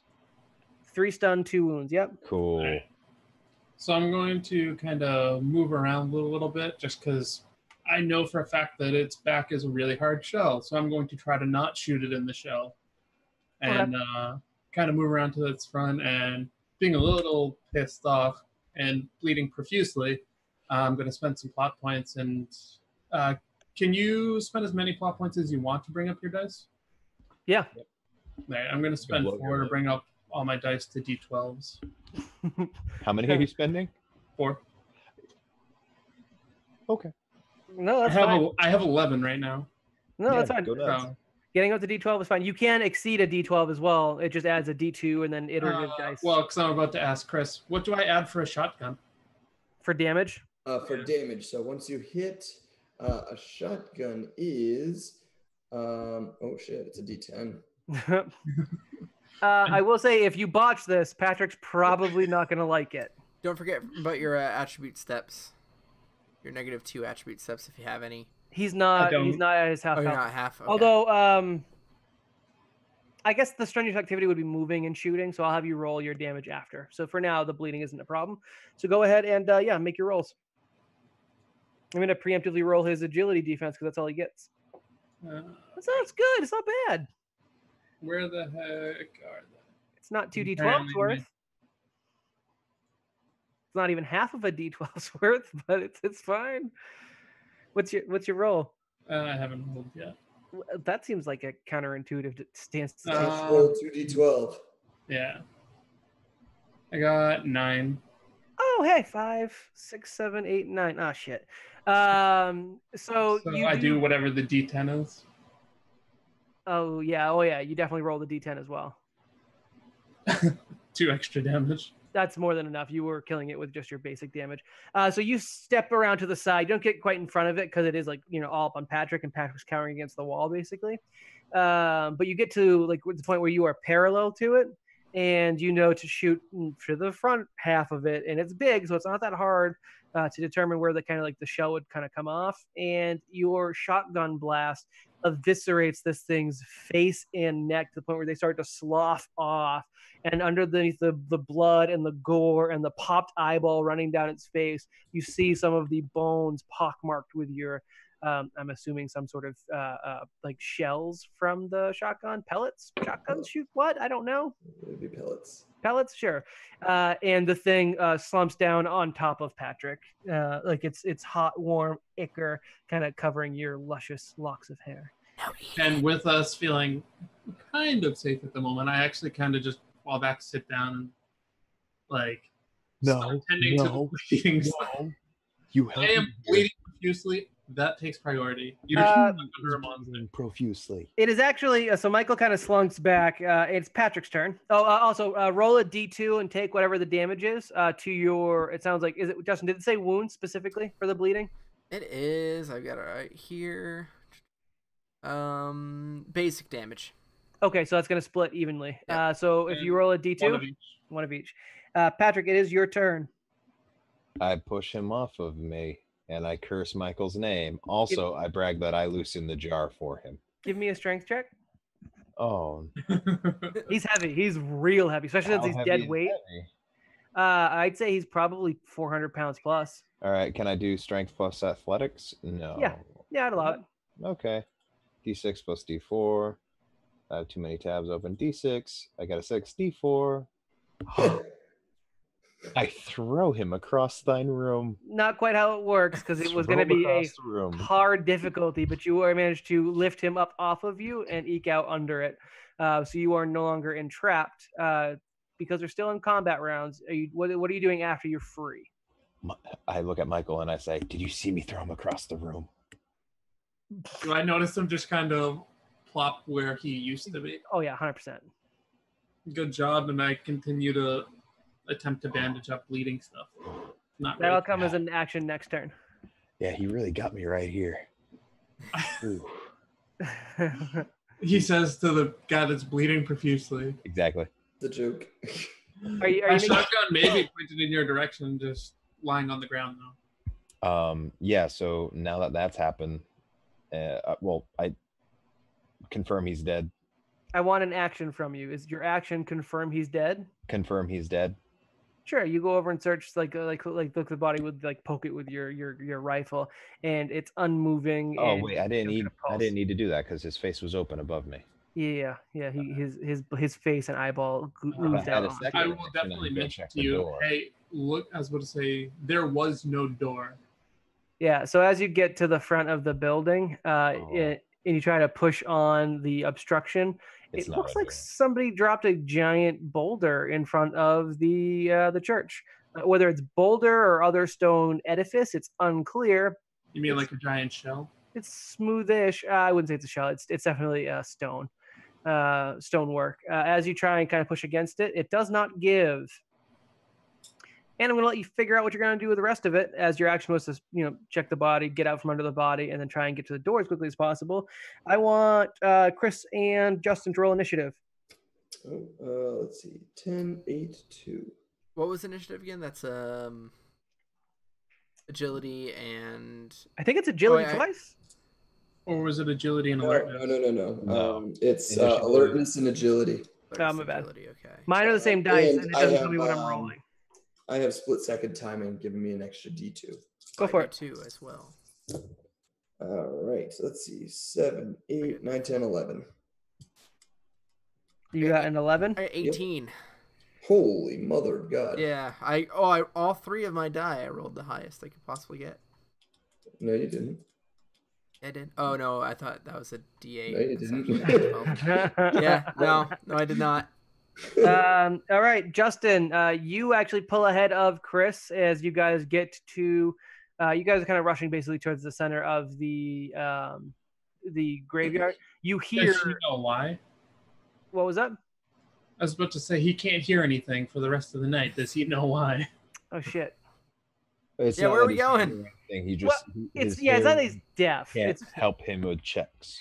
I'm gonna say that Chris is enough of a directing force that he knows he's rushing in. And Chris points out, I just heard another blast. This being from the shotgun over in this direction, which you guys quickly put together is the Thorn family mausoleum crypt thing.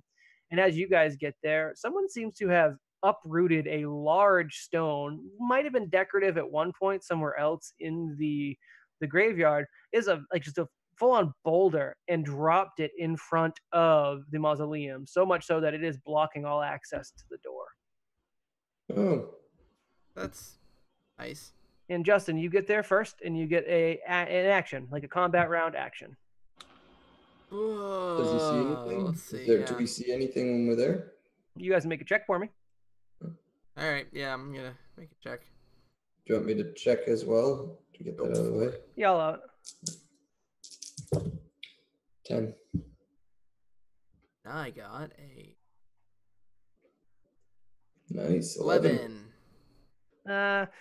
Chris doesn't quite see anything, but Justin notices a brief spot of movement coming from the roof of the mausoleum, almost as if the shadows shifted slightly in the moonlight.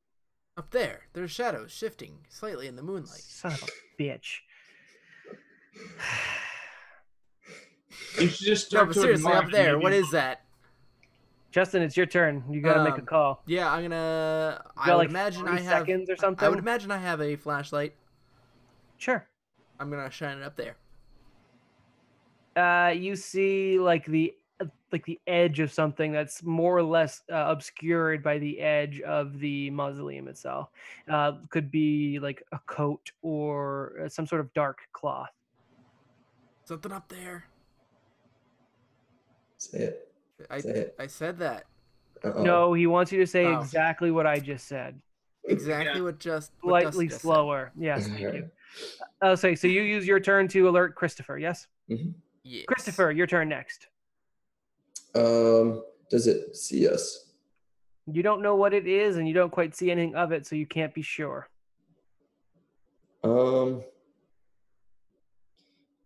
I do pull out my gun, my hand cannon, and I ready an attack. Just kind of pointed at it, and if it makes any movement towards us, I'd like to fire at it. I don't know that that's a thing in Supernatural, but I'll allow it. And what should I shout out? I just shout out, Pat, Mike, where are you?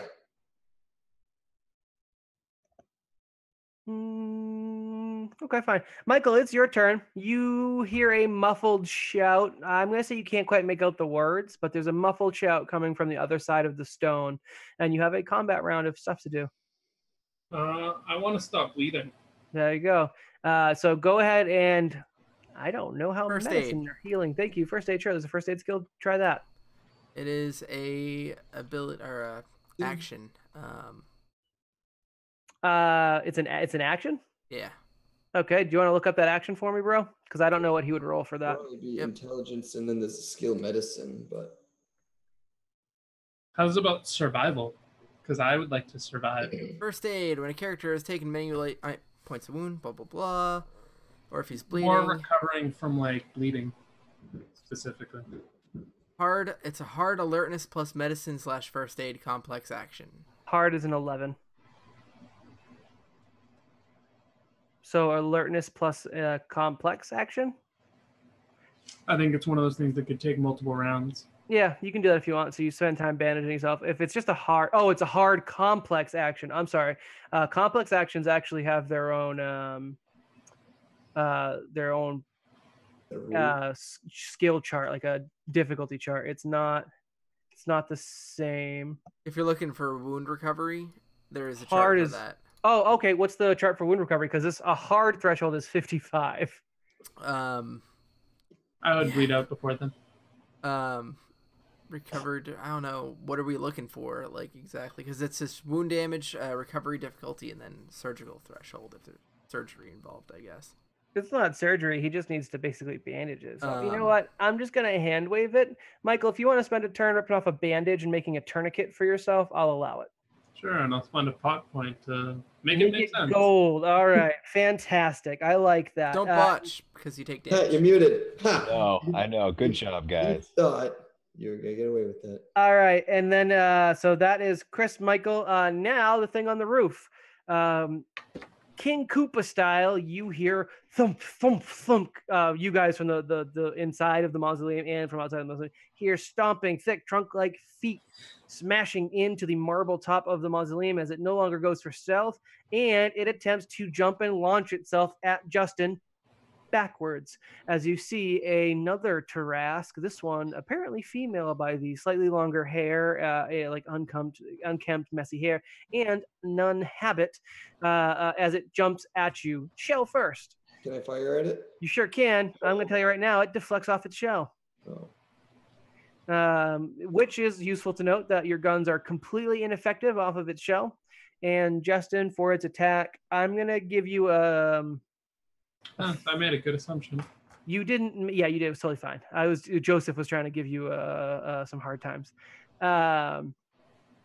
Justin, I'm going to let you do agility plus a skill because you technically didn't do a full action this time, so you can take a defensive action as it attempts to throw itself at you. And I'm actually not going to give it its combat. I'm just going to give it its like full on strength as it tries to crush you. It rolled a 10. All right, I'm trying to think of what skill would work for that one because I don't got any. You have athletics? Nope.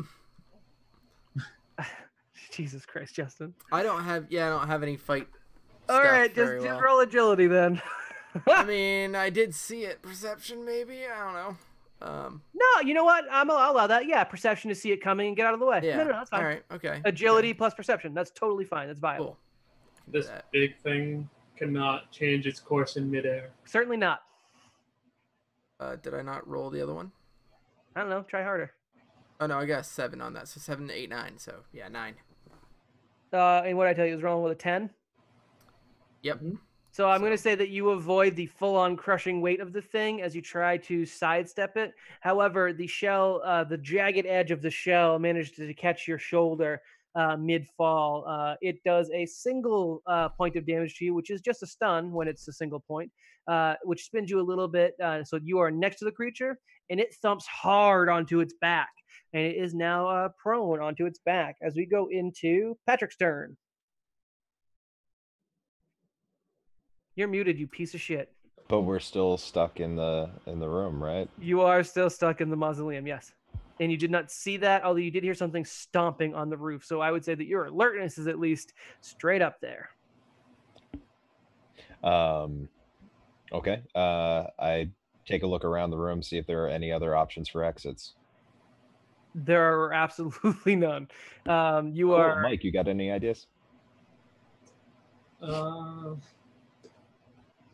So I imagine potentially just pushing the rock out of the way. Yep. We don't know how big it is. You guys can make a combined effort for a strength check. Admittedly, you'll have to wait till Michael's turn, but you can start pushing Patrick if you want to see if you're Hercules. And my strength, I believe, which I just double checked and totally remembered off the top of my head, is a D6. I got a 6. Oh, plus my athletics. D4. Is there anything in the room we could use for leverage? Tops of the tombstones. You could probably bust out on top of the casket things. It's stone slabs, so it's not going to be super easy, but if you wedged it under the thing enough, I'd say you could probably get a leverage to it, yeah. Would you get an 11? No, I got a 7. Oh, 7.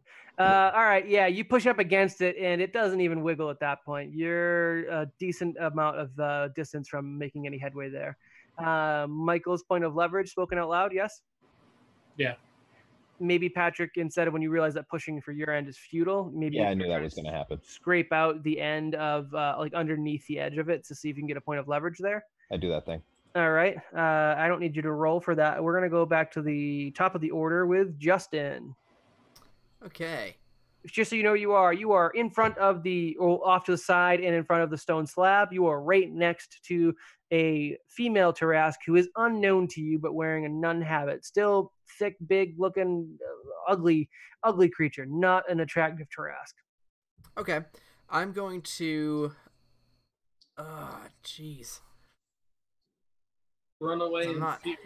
Pretty much. Chris, you do it. I'm thinking of maybe getting in front of the... kind of like where the stone is. And trying to bait it to attack me, and then I can jump out of the way, maybe? Jesus Christ, Justin. What? This is not Zelda. Cut it out. Or I could just make a guarded attack at it. You don't have a gun? I do. I do have a gun. Point and shoot. Oh, well, I thought I couldn't dodge if I do that. No, this is a whole new turn. We're at the top of the order. You're at the top of the order. Yeah, but if I attack, then I don't get a defense next time. Yeah, so you're trying to pick one. Yeah. So you're trying to get away from it. I'm trying to not die when it attacks me because I know I'm going to. Oh, okay. So you're just basically running. You know what? Fine. I'll just shoot it. That's it. I'm just gonna shoot it. You can move up to 15 feet away from the thing and put a bullet in it. Sure, take a shot. That's what I want to do. Okay. And that'd be agility and guns, correct? Yeah, you just got to beat a 3 because it doesn't get an agility die here because it's on its back. That's true. Okay. So don't botch it or you're shooting Chris. It bounces off its shell into Chris's kneecap. What is my guns? Used to be a hunter like you. 8. 8, not quite a crit, but yeah, you take out your gun as you step away, nervously and sheepishly hold it in both hands, and bam! Yeah, it tears into its like arm, its meaty arm, and it hisses at you. I don't know why it sounded like that when it hissed. Hey, what is it? 9 mil? Yeah. Yeah, what's the damage from that? D6. D6. Cool. All right. 3. So it's 5, 6, 7, 8 points of damage. Okay. And you've moved away, leaving it to be Christopher's turn. Oh yeah, I just point and shoot with my hand cannon. I'm also using 3 plot points to bump me up to 2d12. Okay. 1, 2, and 3. Again, Come it's getting on, baby. straight up 3. 9. What? 7, 8. So still not a crit, but But I also but I hit him. oh yeah, you totally hit it. Right, so You're doing 6 damage right now. So D8, it's another 5 damage. So 11 damage. 11. Yep. All right, you guys have done a total of 19 points of damage to this thing. That one buries itself somewhere into its thick, meaty neck, and it gargles. Its hiss turns into a thick, meaty gargle as it looks menacingly at Chris. And it's Michael's turn. All right, now that I've stopped bleeding, I grab like the top of the sarcophagus and start trying to use it to pry the thing open. Sure. Which stone slab you guys are? You were near the one on the right. As you pull that one away, you notice quickly that the coffin's empty. There's nothing in there. No body, no remains, nothing whatsoever.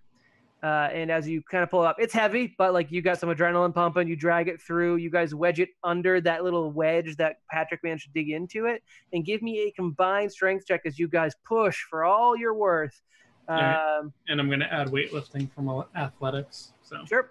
So strength and weightlifting. Yep. Pat, you're muted for the 3rd time.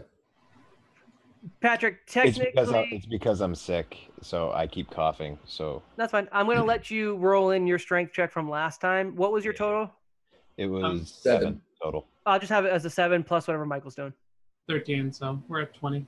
20? That's enough. It was a 15. So you guys managed to actually, you know what? I think that would have brought it down to an 11, actually, with the leverage that you guys tried to push. You guys pushing on it. And I happen to notice that for some reason it's only me doing it. Basically. Patrick kind of like it gets lifted up with it as it goes in, but it's fine. Actually made it harder for me. Ooh. Yeah. Ooh. Joseph is interested. And the rock falls forward onto the Tarasque. Let's see. Do I have anything for that? I don't. Can I have a free shotgun blast? No, I'm going to have to make it have to strength check to get up. If it doesn't make it, it's not going to work out. It is, again, it has a prodigious strength. I'm not actually overly worried about it, but I will make it have to roll strength, and I will give it the same thing you guys just did because it's kind of underacting as leverage. So we'll call it a hard difficulty. So I'm going to make a strength check of 11 to get up because it is now the monster's turn. I rolled 7 plus 5. That's enough. It does manage to push the stone off of it without really any apparent difficulty, where it took both of you guys plus leverage. It gets up. It spins to the point where it puts its back against the door that you guys are coming out of, and it tries to back up in there. So you guys are going to have a hard time getting away from it or getting past it as it takes like a passing swipe at Chris's face. So Chris, give me your agility roll, and it has to do something well against I've got a 6, 7, and a 4. So I'm looking at an 11 points of damage or attack coming at you. Should just be agility, probably. Yeah. Can I do athletics or no? No, because you used your action to shoot it. I'm sorry. It's a new order. No, sorry. You did already act before. I went before it. No, just agility. All right. So I do have a D10 in agility. You know what? F it. Let's do it. Oh, it's a 0. Okay, it's an 8. It hit the 0 and then it rolled. Okay. Even a 0's 10. 0's 10, yeah. That's the better one. Yeah, that's why I was excited for a second. I think what I said was doing 11 points damage. What'd you just roll? 8, so I got 3. 8. Okay, so it's going to be 2 stun, 1 wound. As again, it just barely swipes. It kind of gashes at like your beard a little bit and like nicks a little bit. So now you've got like one of those like I don't know why people do it right now, but gaps in your beard intentionally to look like a scar. Yeah, Pat. Out of curiosity, I just Yeah. can't grow. does claws or anything like that, or do monsters gain that bonus damage die against us, or is that They something? probably should, but I'm not worrying about it. Again, I'm treating it like its claws are just doing it's what's causing it to do wounds instead of just stun. That's what my threshold is for that. Now, if knives have some other bonus like your D2, I'm not going to worry about it. This isn't even the end of the episode, so I have to get you guys through this fight and then do like a denouement, like at light speed.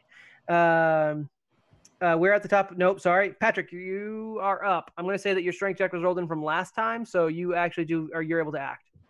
Okay. I'm behind it, you said? So yeah, it's got its shell kind of blocking the door. You could try and squeeze through it. I'm going to give you a check to make sure you don't get crushed as it like kind of moves back. But it tried to block off. What was that? Shoot its legs if they're. Yeah, the back of its legs are visible. Yeah. Then I pop a shot at whatever I see is available. Go for it. I'm going to Okay. give you just a difficulty because of the way the tight space is. I'm just going to throw a D2 at you in the negative. Okay. Funny. So D6 and a D8. Where did my roll 20 window go? There it is. Right there. D6, D8.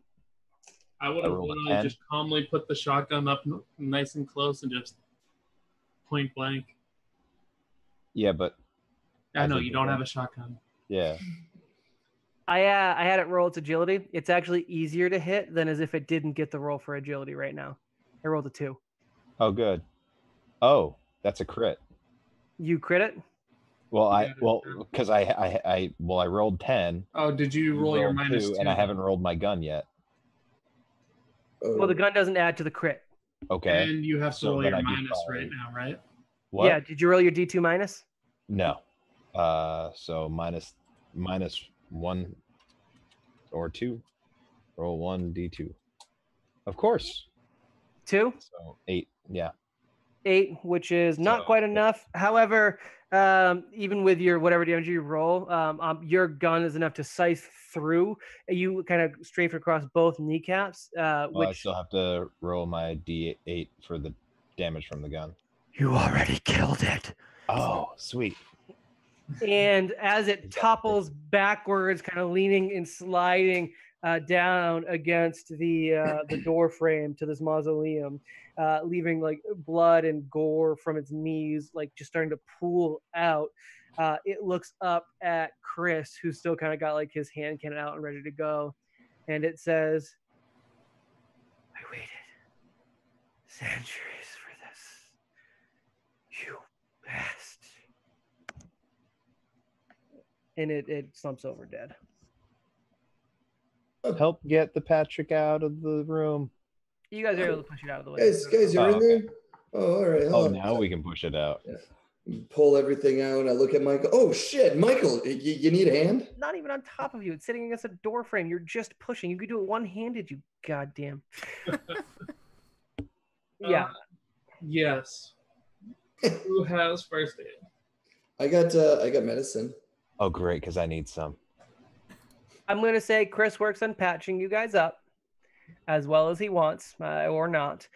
And we're going to move on from there.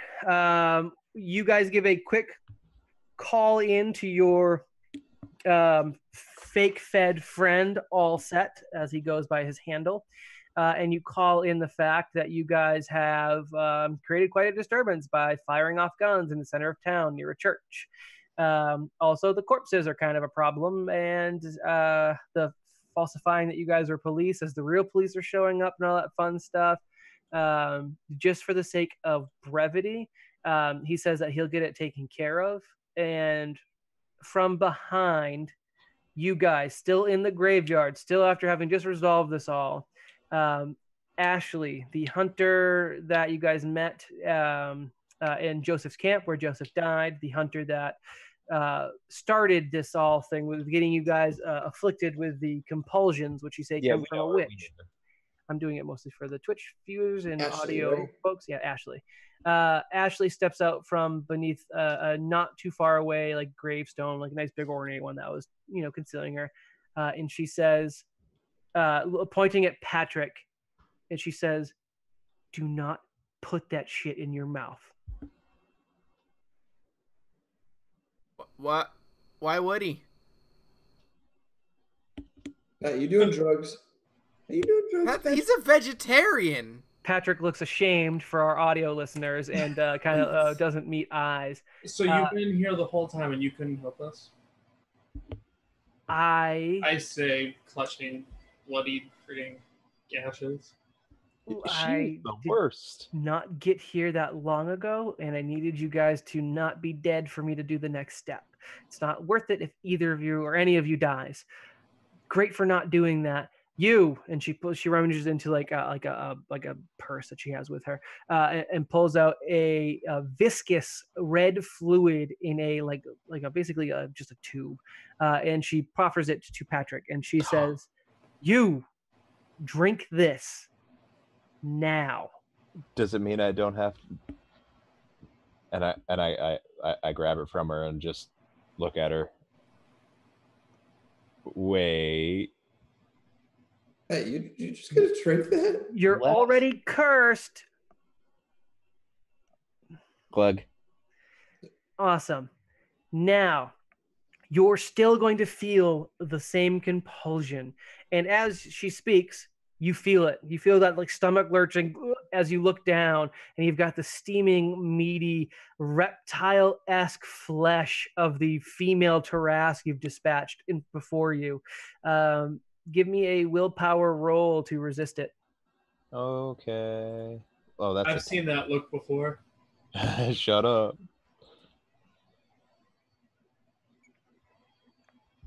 Did you botch it? I didn't botch it. You can't botch this type of roll. Would you roll? But I didn't do great.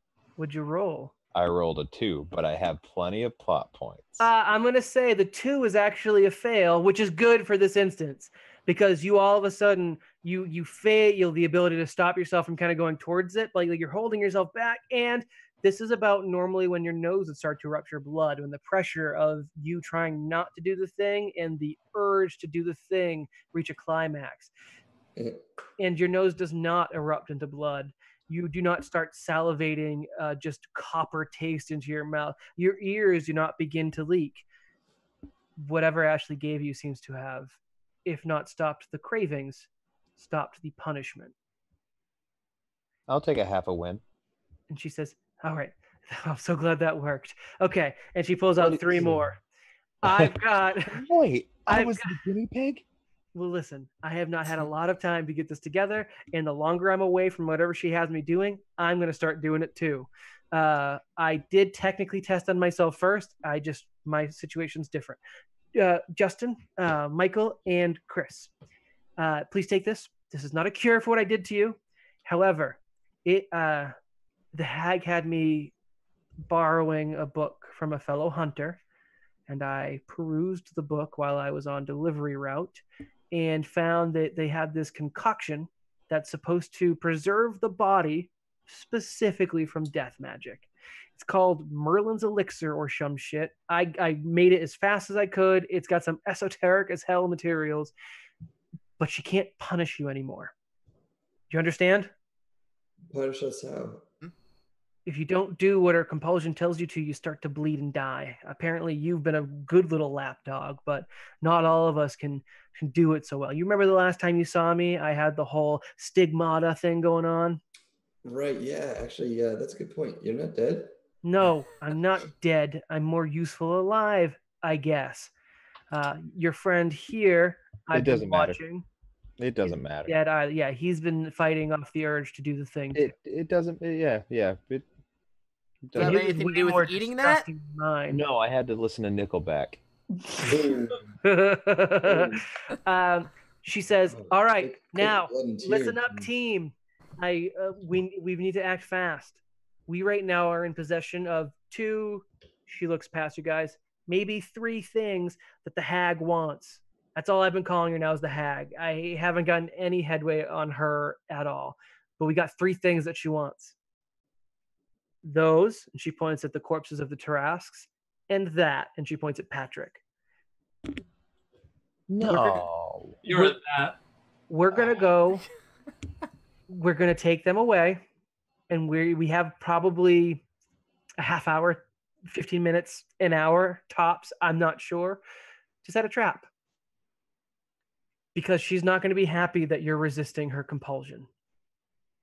And she's going to try and find another way to punish you. And I think this is the best way we have to flush her out in the open. Do you guys have anywhere close by where we can get away from the fucking circus you guys just created?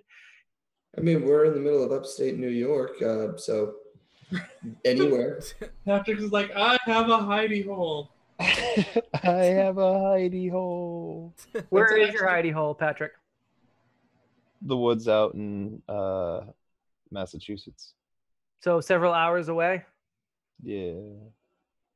Probably not going to fly. No. You guys have options of somewhere in the wilderness, a building of choice, or where Amanda is. Because Amanda came with you guys and went hiking off in the mountains, which might not be a bad spot for an encounter such as this. But you'd need to obviously include Amanda in some capacity. Oh, I'm waiting for a cat. I'm like, Amanda? Who? Chris's wife. Yeah, no, I got that now. I thought I'm like, we haven't met an Amanda. I keep forgetting that this is based off of us. Yeah.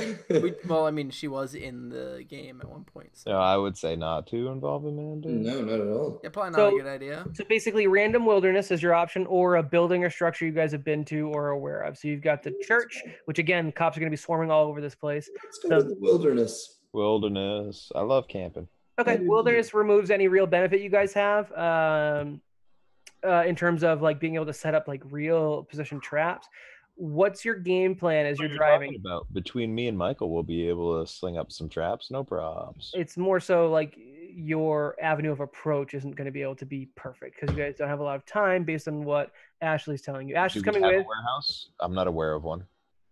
What? Do we have a warehouse? We were never in a warehouse. Not a warehouse, no. So where have you been staying? Me, Chris, and Justin set up with high-powered rifles. You could try like a diner. Again, local like building establishment, or you've been to the manor. You guys haven't seen enough of this particular town to utilize some of the other spaces that they exist. None of those options can prevent civilian death. Correct. So the woods. Okay, that's fine. The woods. And I suggest high-powered rifles for at least me and Chris, and I would assume Justin too is a possibility. And Patrick, you're bait. I'm sorry. You're what she wants. She's gonna know where you are. She's got a part of her inside of each of you. The location of where you are isn't going to help, especially with this idiot, she points at Patrick, who's got to control his pangs the entire time we're near these two things. And she's pointing to like the corpses you guys are like with difficulty dragging to your vehicles to get out of there. Would that even fit in a PT Cruiser? She has a pickup truck and you guys have a pickup truck. So you guys are good to go. Put it in the PT Cruiser. Gross. You guys are driving off and she's kind of on the phone. Vehicle that doesn't have the Tarasques. Yes, Patrick is in a vehicle that does not have the Tarasques. Actually, it's so out of curiosity. In life, I drive a Honda Fit, and in fake life, you give me a goddamn PT Cruiser. I drive a shotgun with you. I cannot with have flames on the side and I can't have a cool car in game. So I drive a as we're Honda driving Fit. to the wilderness, Dustin. Yeah, I have some fun with him, and every now and then I'll just change lanes on purpose because I know he's going to be like drawn to them. Yeah, he basically follows you. Yeah, it's not good. Patrick, you're getting real hangry at this point. You guys get off into a point in the woods. It is secluded enough is what you can ask for. It's not too far off the highway. You guys have, by Ashley's estimation, probably 5 minutes if you're lucky to set up like an area. What's your game plan? And again, she does tell you she will physically know where all of us are. Does she know what we're doing at the moment? No, it's not like that. She just knows where we are. All right, then it's and when we go very against Tarasques, the Geas, that's something about the spell she did. It has nothing to do with her watching us. I just know that she can find us wherever we are because she always finds me. I suggest we set up some explosives on the Tarasques. That's not a bad idea. Not a bad idea. Mm-hmm. Blow the whale off the beach. Okay. I'd say on Patrick, but he's still alive. I can.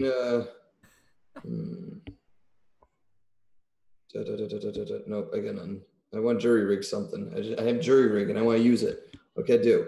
Cell phone bomb. That Yeah. works. Yeah, I mean, you can use it to how you want to rig the explosives. It would be helpful if you had like a mechanic to it. Okay.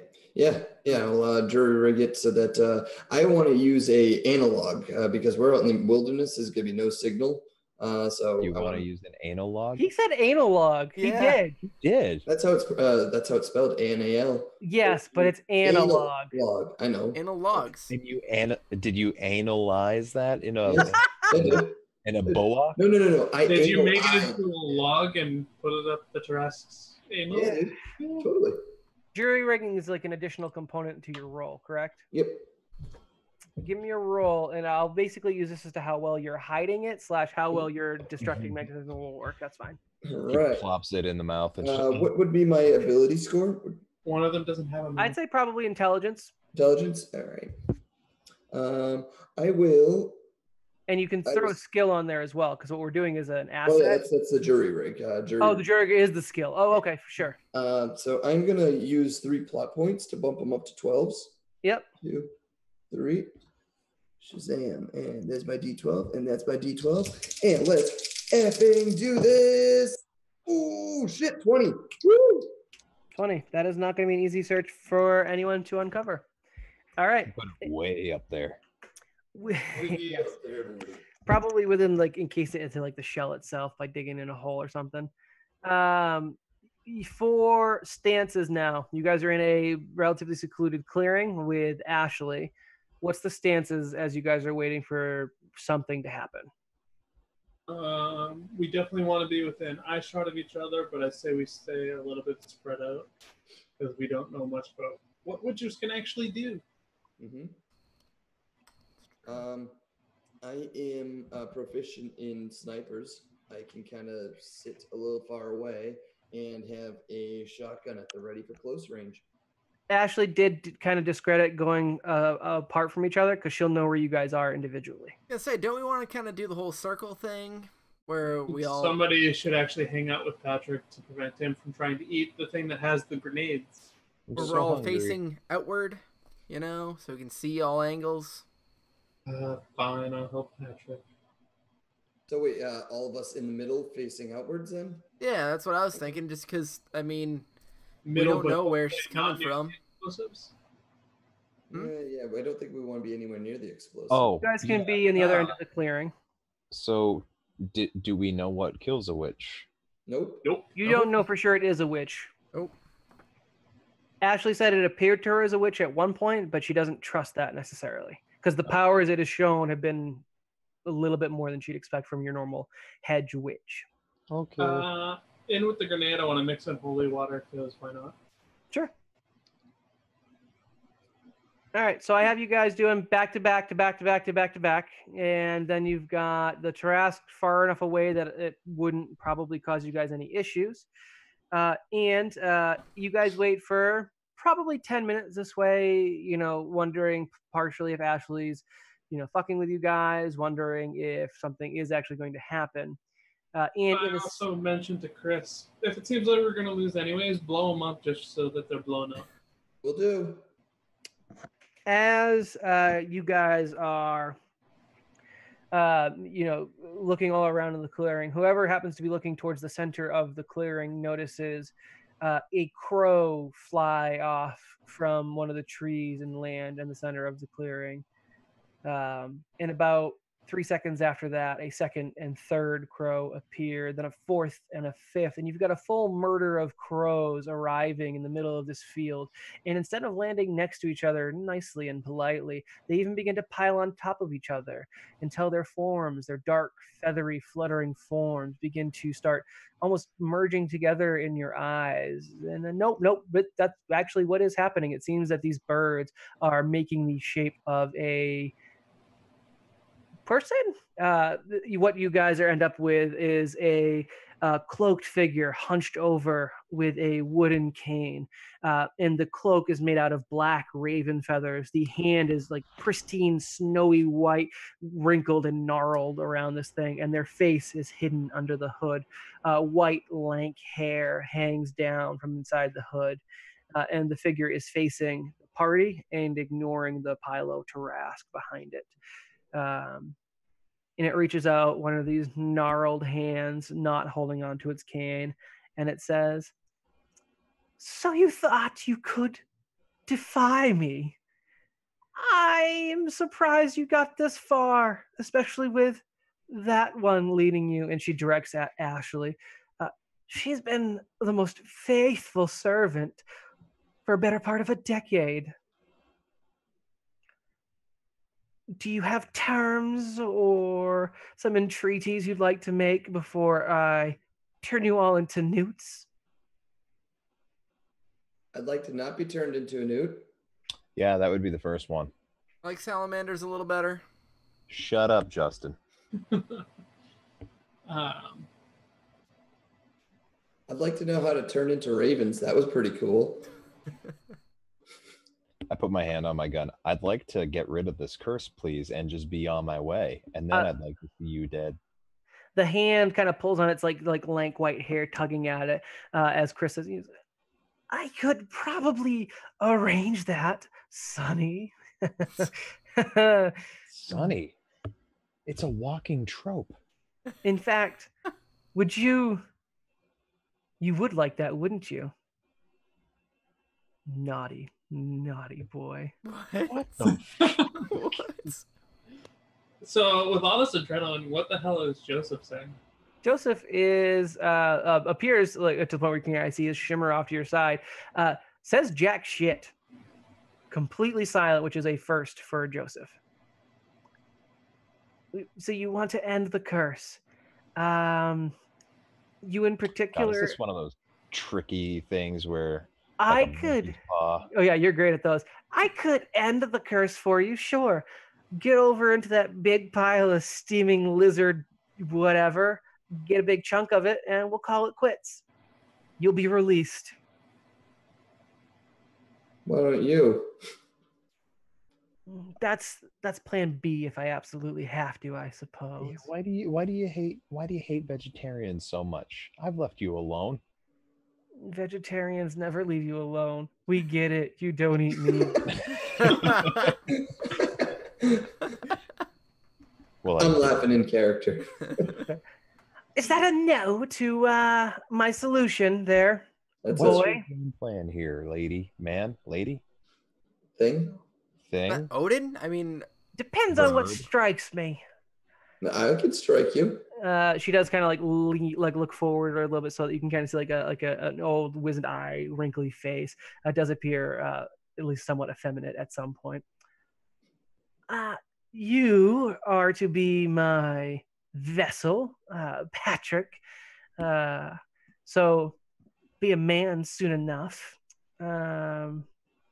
Assuming I can convince you to partake of our lovely French cuisine, it's better than escargot.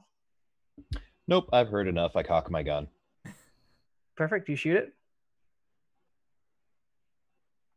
Chris, hit the button. Well, she's nowhere near the. Right, but it's better to have no Tarasque than. I won't hit the button just yet. Yes. As you fire the bullet, it passes through the hag's heart or face or wherever you would be aiming, and the murder of crows begins to disperse out and flutter away, where you left. So there's half of a hag, and the rest has flown away and dispersed. One of the birds is dead on the ground at the creature's feet. When they reform this time, there's no longer an old hag standing before you. Instead, the form stands fully upright, discarding the cane, which turns into a crow that flies away. And it is a youthful-looking woman with porcelain skin and raven black hair, still wearing clothing fashioned out of the crow's feathers, but this much more... less hag-like and more temptress or enchantress, where there's parts of skin left open that seem inappropriate given the circumstances. Pat, you broke the curse. She's no longer a butt-fucking ugly woman. Yes, You with the mouth, who would have some interest in magic. I think we can make that work. She locks eyes with you, Christopher, and her eyes, for you only, become black, bottomless wells. And she says, that makes sense. uh, see. And your eyes widen to match hers, and then open further, unnaturally so, your eyeballs bulging outside of their sockets, rolling backwards into your head. The others see as you begin to age dramatically before them. First, your hair. What was that? I still look better than Patrick. Your hair growing visibly, cascading down your shoulders and down your face. It turns from your dark hair to fading lightness until it is eventually steel gray. Your skin grows saggy, not soggy, maybe soggy too, but mostly saggy and mottled, and your shoulders slump as you become a wizened, ancient-looking man before your party's eyes. And in a voice that reverberates with the magic she's casting, I dubbed thee Merlin, once my greatest enemy. This Merlin will be my greatest student. Who is next? So I reach over and attempt to grab the. Yeah, actually, do I still have control over my faculties? Nope. Okay. I attempt to grab the. Actually, if you wanted to be a dead man switch, I'd allow the dead man switch. Yeah. Sure. As you drop it, there's like behind her, it's just an array of viscera goes flying, looking like that dude with the watermelon smashing, like a nice. I don't know why I can't remember his name. I know it very well. Yeah, I do too. God damn. Either way, it just explodes like action movie style behind her. Some of it hitting like around her, Tremor style. If you've seen that film where the falls on, it's fine. Yep. And she doesn't acknowledge the chunks of disgustingness that falls around her. And she looks over her shoulder for a brief moment and then back at Patrick and says, I sometimes like barbecue as well. And seeing Michael move, she says, you know what? I was actually about to just start laying into her with as many shotgun shots as possible. As you go to cock the gun, she puts her hands into a circle, and she like makes a snapping gesture with her hands, and you feel like you're having an out of body experience as your spirit is pulled out from your back, and Joseph's spirit is crammed unceremoniously into your body. And yeah, because I saw that happening. And then to Joseph, now in Michael's corporeal form, says, I dub thee Lancelot, the heroic knight who died a traitor. You will assume this body's life and remove suspicion that anything is wrong, or I cast you back whence you came. To you I dub thee Lancelot's wrath, a spirit full of rage and shame at his betrayal. You will be my avatar in the spectral realm. She snaps, and Michael's spirit disappears. You guys, for a moment, did see the body, the spectral spirit. But Michael, before he fades, like his mouth opens into like as if it was like kind of stitched shut. Like the skin is not following the lips into like a rage of spectral horror. Okay, Morgana, we get it. You paid attention in English class. Bring my friend back. I think you mean Morgan Le Fay. I go by both, but thank you kindly. My friend Ashley has spent a decade researching and come up with nothing. I thought I'd get a little on the nose. I'm surprised you saw anything at all, in fact, Justin. And she kind of like rubs her hands over her eyes and then flicks them into your face. Some dark spots of energy pass into your eyes. They film over white. You are blind as far as normal vision is concerned. Oh, shit. Whenever you look upon your friends, though, as in direct your face as you try to wildly see something again, you do see something. You have visions of yourself, your hands, your body, vividly murdering anyone you look upon. And the feeling to do so rises.